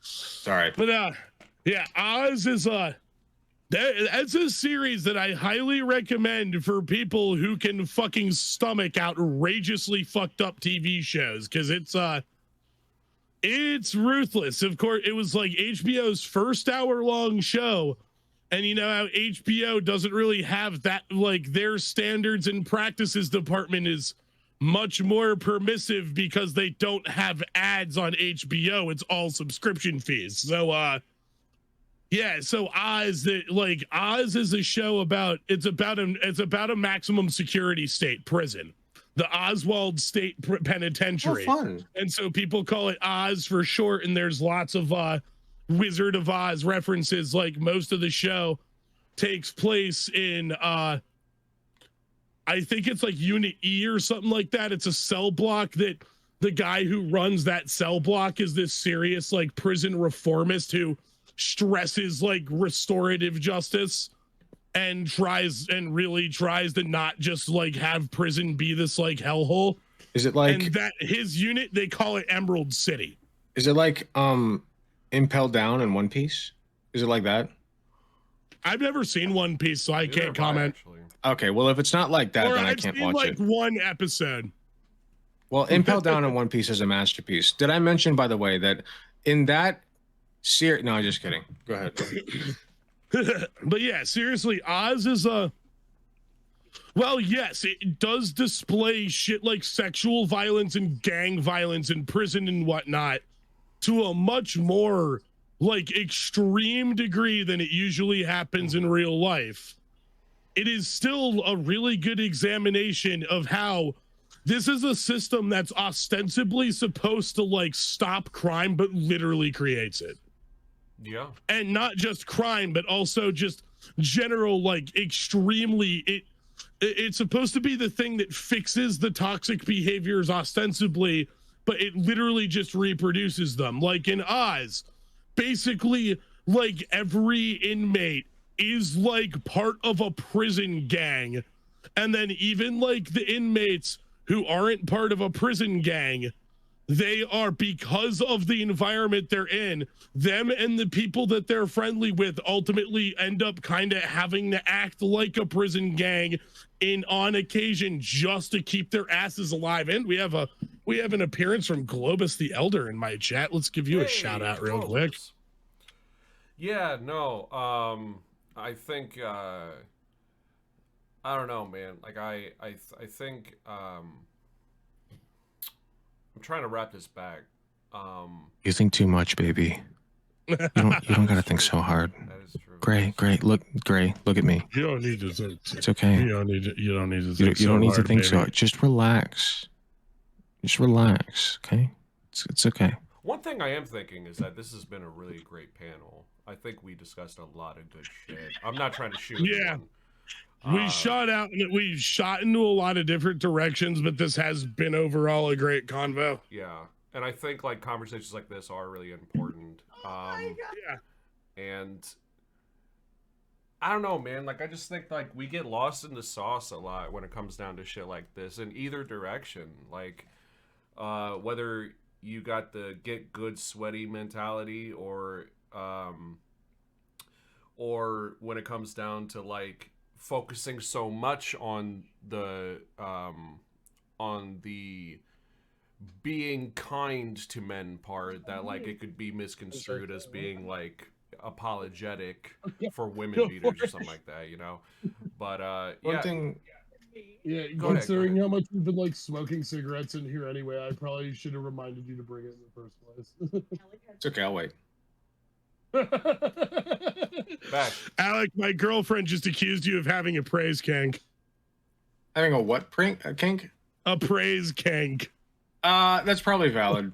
Yeah, that's probably true. That's true. That's pretty true. Yeah, that's true. Yeah, that's pretty true. But listen, I think we talk a lot, right? And this is just a special thought that I just had in my special little 200 IQ brain. I think that we talk a lot about how do we change men on like a mass scale, right? But think about it. In leftist circles, at least in my terminally online leftist circles, the best way that we talk about affecting change on a broad scale is starting locally, right? Yeah. Like you elect local politicians, you go volunteer at a local like homeless shelter or pet animal shelter, whatever. You get to know your community. You start with your personal community, right? Exactly. So I think something that I personally have not touched upon enough, and the reason that I said this is just a thought that I just had, and something that I think that we should focus on more is, if we do want to change men, start with the men in your own life, right? Start with the ones that you love, the ones that you care about. And I've tried on my dad, so I'm a failure in that regard, but I can't reach him. For the ones that you can reach, though, if you are a man, be a positive force for masculinity. Be that cool guy who just, lets things roll off his shoulder, stands up for what's right, says, hey, man, that's not cool. Like, maybe, it's okay to be gay. Like, it's okay to wear a dress, whatever, even if you're a guy, whatever. And just, like, be the guy who's, like, the Sigma, right? We circled around. It's the Sigma. Be that guy. Be a role model, and demonstrate to especially your younger, even much younger relatives, like as young as like 6, 7, 8 years old, start being that guy. Start demonstrating that behavior in your own personal life, and watch as these guys look up to you, as they develop a similar mindset that you have because you are such a cool guy, because you are such a fun person to be around. You know, start in your personal life. And there are things to be said as far as like a broad scale. You know, we can make those changes as well. But it all starts on a local level. Start with your own family, your own friends, your own community. Go speak at these things, you know, like city council and school board meetings. Always advocate for that because I do it. I've done it a few times. You know, and be that guy that people can go to ask for advice or ask for help, whatever. Start locally. Yeah. Yeah. Yeah. No. And that's why I wanted to bring up stuff relating to prisons and stuff too, is we have found that there is, we're not going to create mass societal change with this like carceral punitive attitude. Yeah. And that's why it like breaks my heart to see people who will like claim to want to leave that attitude behind, then like use that attitude and just be very flippant about being like extremely demonizing towards men. Not towards not with just like, you know, like typical like ribbing that I will myself will laugh at. I'm not talking about that kind of shit. That's like whatever. Right. I'm talking about like people that actually like go on these like fucking tirades about how much like all men suck and how like and how like no, like it's not like these people aren't brainwashed. They're all people that are like actively trying to like do something and they like need to be punished for it. And then you try to like point out that these people are counterproductive and people will like act like you're like living in fantasy land or something and trying and making it be like and making them like more of an issue than they are. I don't want to overblow the issue, but that I try to find that balance where I don't want to overblow an issue while also at the same time pretending it doesn't exist. Because pretending it doesn't exist is bad. Right. Burying your head in the sand about things is not a good idea. I shouldn't have to give a detailed explanation as to why that's a bad idea.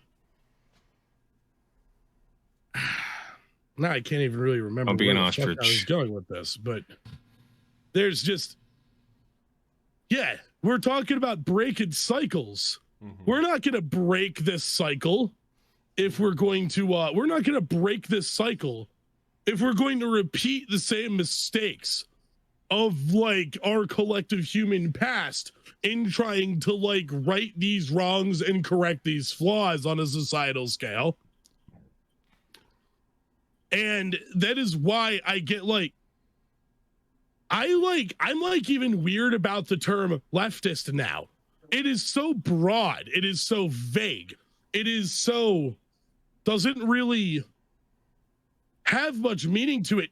There are so many, yeah, like you could say I'm a leftist. There's shitloads of people that you could say are leftists that, as much as I would like the concept of left unity in its like ideal state, the problem is that it's ultimately like, there's a degree to which I sort of view it as a scam that like opportunistic scumbags sell who aren't going to like break the cycle. Well, I feel like when it comes down to that specifically, like it's almost like there's as many brands of leftism as there are leftists. Like, let's be quite frank about it. Yeah, exactly. There are, and but the thing that you said earlier reminded me of the thing I was trying to think of earlier that Alec was looking in my eyes real deeply about earlier that I forgot about. But you said a thing about breaking the cycle. Yeah. Oh, I thought you were gonna say when Alex imitated how Kira chats will like look right in, will like get up close to the camera and be like really condescending. $5. Oh no! Don't do that! Don't do that! No, that's bad. No, don't do that. No, no. I'm Kira chats. Watch one Don't of call her me Bad Bunny. That's dead naming. Actually, you're being problematic, sweaty. No, don't do No, that. no, Like, no. Watch one of your fans finds this, and we're getting like shitloads of fucking hate spam in her channel for days. Oh, I bet, right? I should have asked you before being extra problematic about Kara Chats. I honestly do not have bad blood with her. That fucking moment pissed me off. I'm so sorry. Dude, there's before I get to what I was gonna say earlier, there are times sometimes where like I think I might be hypoglycemic. Maybe that's, I don't know if that's the term exactly, or hyper. But Low blood sugar or high? I don't know. I just know that there will be times when like if I go too long without eating, like it's not like I'm hungry. Low blood sugar, hypoglycemic. No shit. Okay, yeah. Yep. Where like because like there was a time before I had a car where I was waiting at the bus hub to take public transit, and something happened like that to where like I fainted. It was in the middle of winter, and suddenly I woke up with my face in the snow and random people picking me up. I didn't know what the fuck was going on. It was fucking. Have you ever had tingling in your fingers or toes, like during those moments?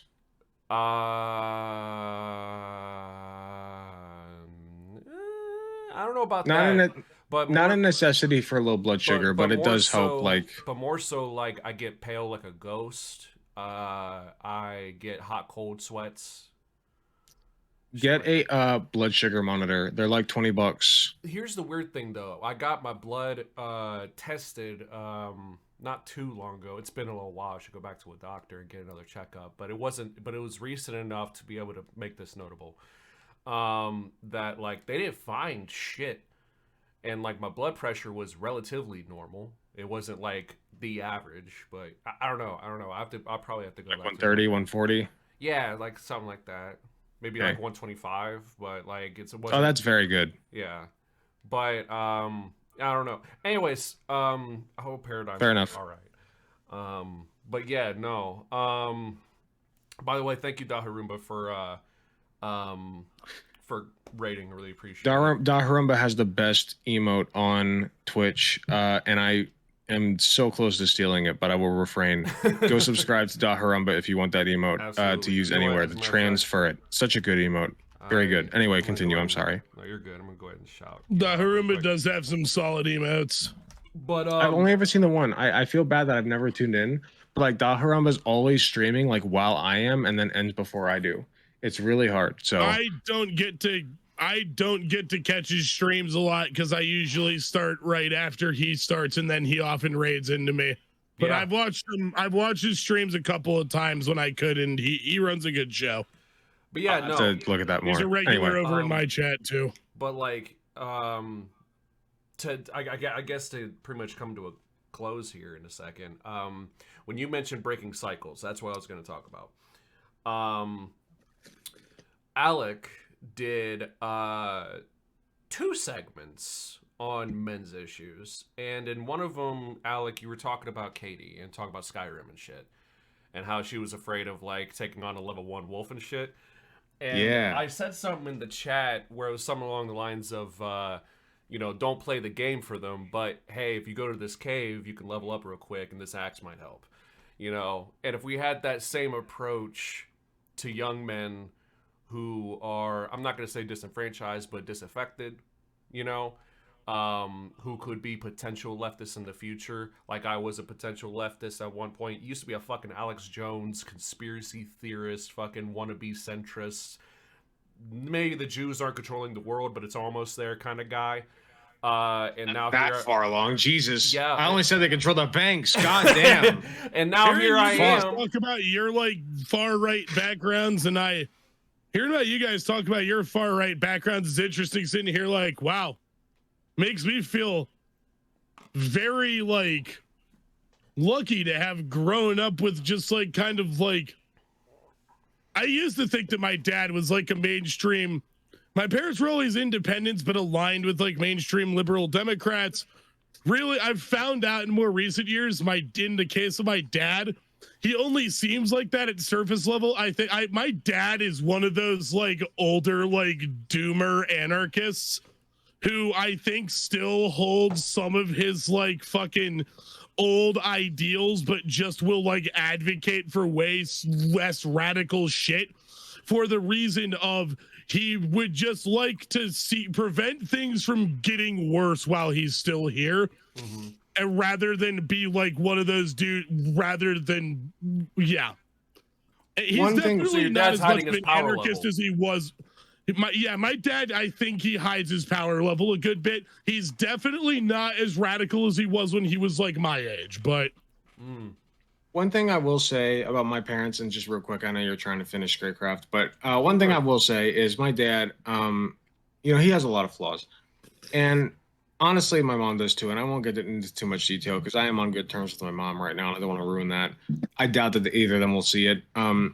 My sister Emily is trans, right? So like she's pretty open about it these days. It's Guitar Rocker 100. She's pretty open about it these days, but like my parents don't know. That being said, my dad, as staunch a conservative as he is like, my mom's not well, right? Like she's not there, right? So like it's tricky. And I was talking to my dad recently, and as much of a conservative as he is, my dad pretty much knows that Emily is either gay or trans, right? And like he was talking to me on the phone. He's like, "Listen, son, I know that that's probably the case. I just like I want to get him away from mom, right? Like we gotta clearly mom is not a good influence on him, whatever. And I'm using him because that's anyway. But like I do feel like my dad, it's so tough for me because he's like a conservative, right? But like he's not a bad guy. He's really not. He is doing his best with what he has. The problem is that he always watches Fox News, Tucker Carlson.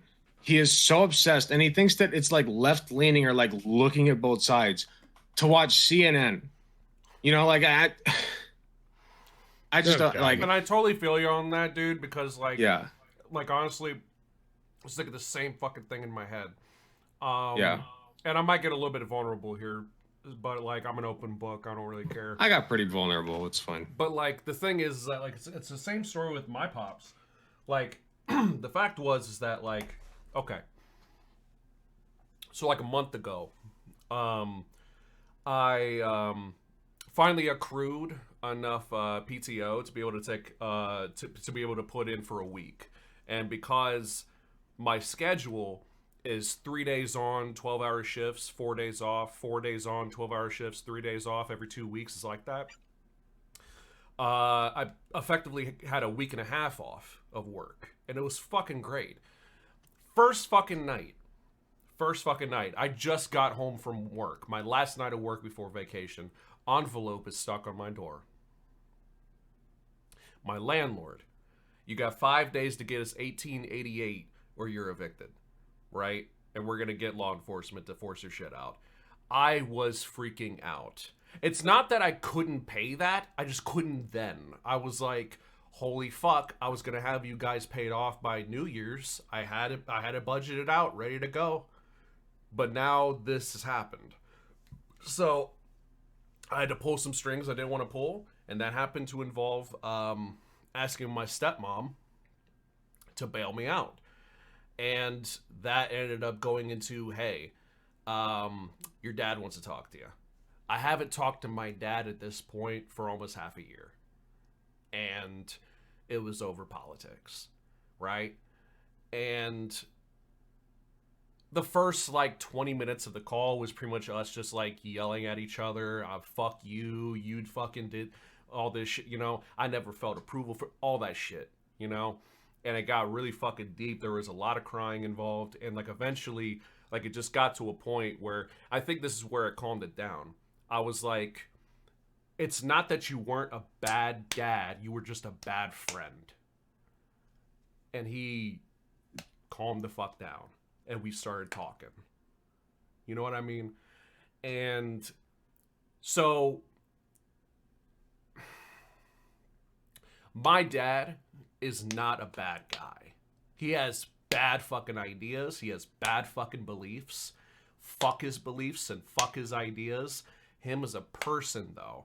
And I feel like this is actually a really good wrap up on all of this because, like, I think we focus so much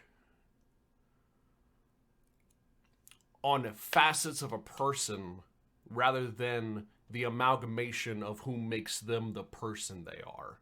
You know what I mean? And like the parts rather than the whole. And so again, like my dad has shitty shit about him, but him as a person, not a shitty person. Because like he didn't have to. He could have just been like, well, fucking good luck, sweaty, and click. But he didn't do that, you know? I still got an apartment, you know? And, you know, it's just, I don't know, man. It's a tough position. It's a tough position. Well, yeah. Especially as a leftist advocating for anti-conservatism. I think my dad knows deep down that he's wrong on some of this stuff. I've argued with him like ad nauseum about this shit sometimes, and you know he's usually drunk when we do it. But like, I'll bring up Jesus. I'm like, what would Jesus do? He's like, son, it's not about that. Oh, you're young. You know, you'll grow up. You'll grow out of it. That's always his go-to. I'm like, you know your arguments are shit, dude. You know that's not gonna happen. I'm 27. When I have kids, it'll make me more socialist, not less. Like, you know, like, anyway, like but I do know he's a good guy deep down. And I, you know, like you said, I think it's important to remember that is that nobody is, very, very few people are like actively trying to be shitty people. You know, give people the benefit of the doubt sometimes. You know, give some fucking breathing room, right, and let these people grow. Goddamn. Well, with that being said, do y'all want to shout yourselves out real quick? Yeah, sure thing. Alec, Gray, how long are you guys going to keep going for after? Are you guys calling it on the? You're cutting the stream after you leave this call, Alec? Me, I ain't even streaming, brother. Me personally, I'm gonna be streaming for like another 20 minutes maybe. I'm not even live. Gotcha. Oh, you're not even live. Gotcha. Nope. And I gotta go to bed. I should have been in bed actually already. I got work tomorrow. Well, anyways, go ahead and shout out your channel real quick, brother. I'm gonna shout you out. Yeah, sure.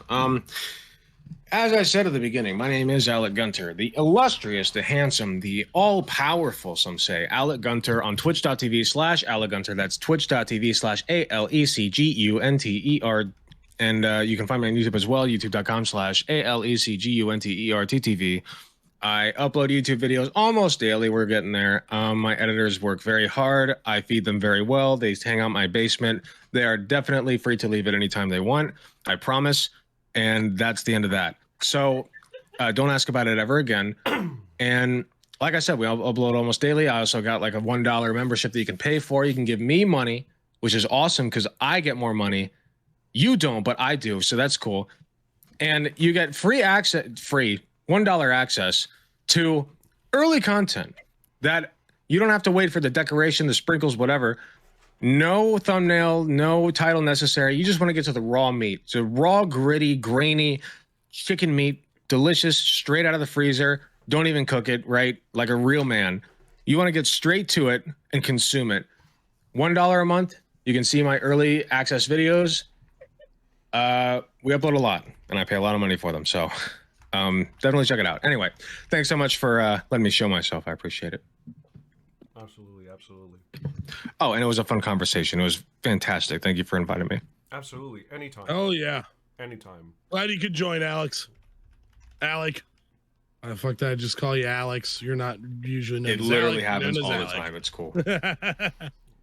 And also shouted you out, Beer Bash. I'm gonna try to shout out everyone else once this whole like you can't shout out all the time things, whatever. Anyways, thank you all again. Really appreciate it. Again, thank you to Talorx and Paradigm Shift. This is gonna be amazing when I put it up. Hell yeah! All right, much love to all y'all. I'll talk to y'all later. Okay.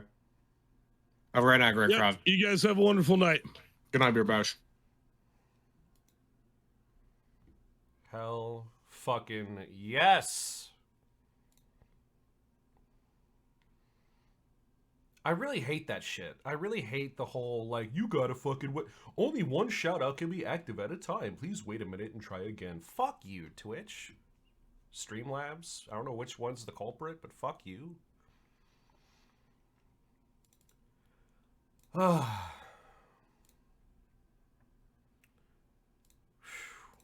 fuck, dude. Wow. You could do through Nightbot too? Oh, I didn't know that. I'm an amateur. I think this will be a good one to end off on, as far as the topic goes. And then, oh my god, excuse me. And then, I kind of want to check out that Meat Canyon video too. Oh man, Meat Canyon. Oh my god. Okay, got that ready.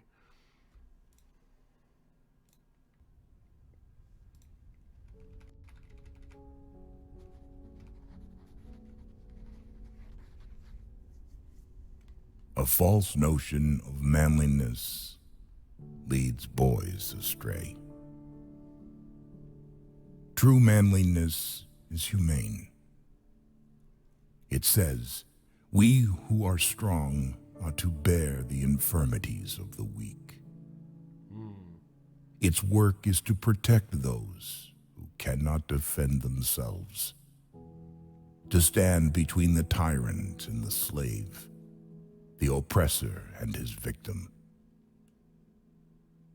It is identical in all times with the spirit of chivalry, which led the good knights to wander in search of robbers, giants, and tyrannical lords, those who oppressed the poor and robbed helpless women and orphans of their rights.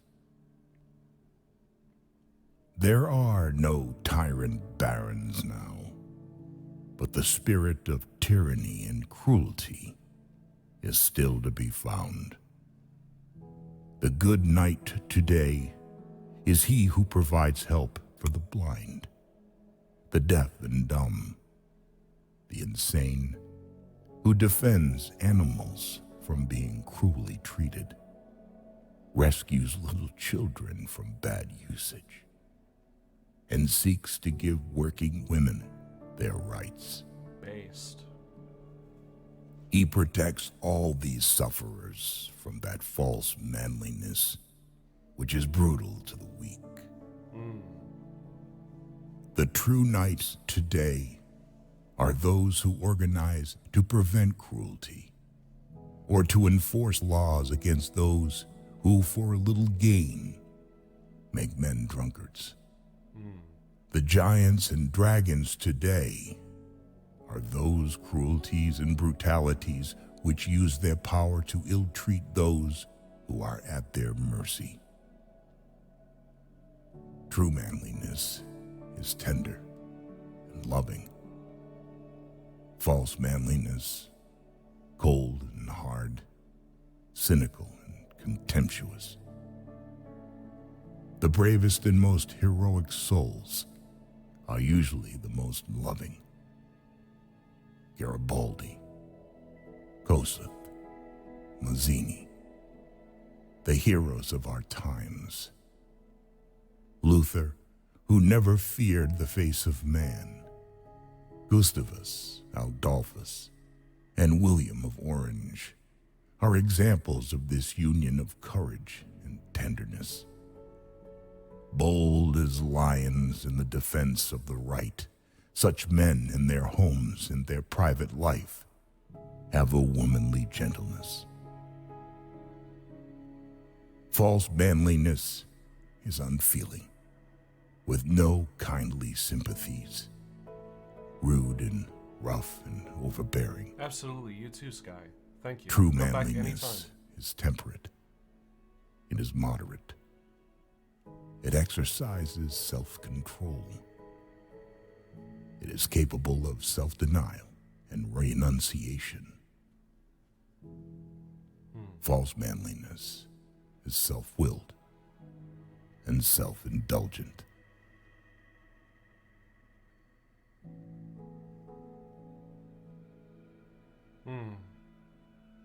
Wow. Wow. That was actually unironically really good. That's a good way to end off that panel. That's good shit.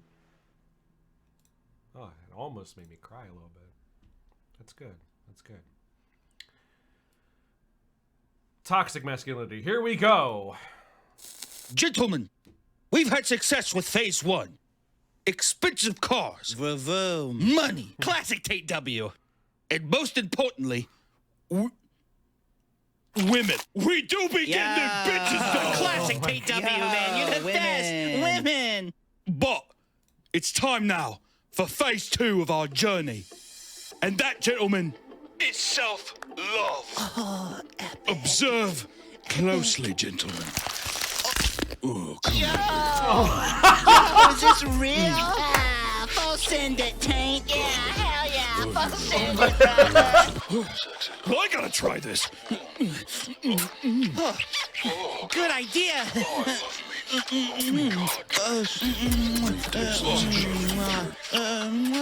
Oh, fuck.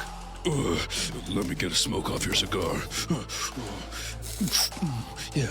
Oh, here, take that. Yeah, put that in your mouth. Okay, I will. Oh, fuck. Oh, blow that smoke out. Oh, I will. Andrew, your cigar tastes so good. Oh, my fucking God, that tastes so sweet. But not as sweet as you, baby. I don't think I have a mirror, eh? Oh, wait, yeah, here's one. What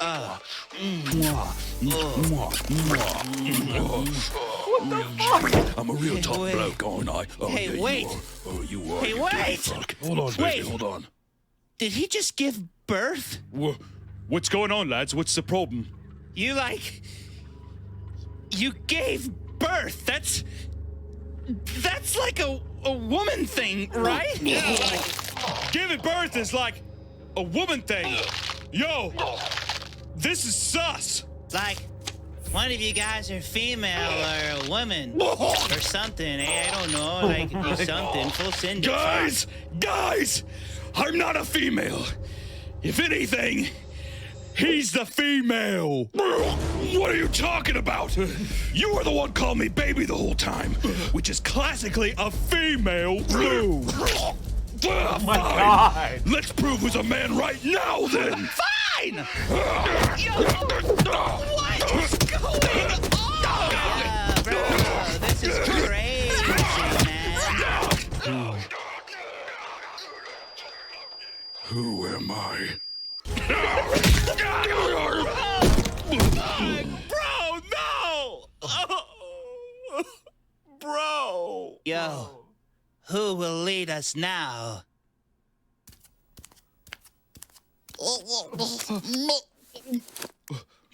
Money. What did he say?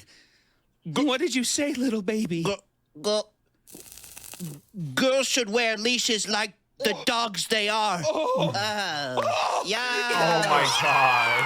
Yeah, full send. Full send. Yeah. Stupid bitches!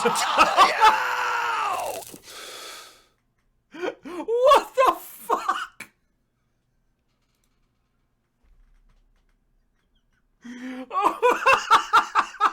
Oh, that's so good. Oh my God, dude. Oh, God, that was so good.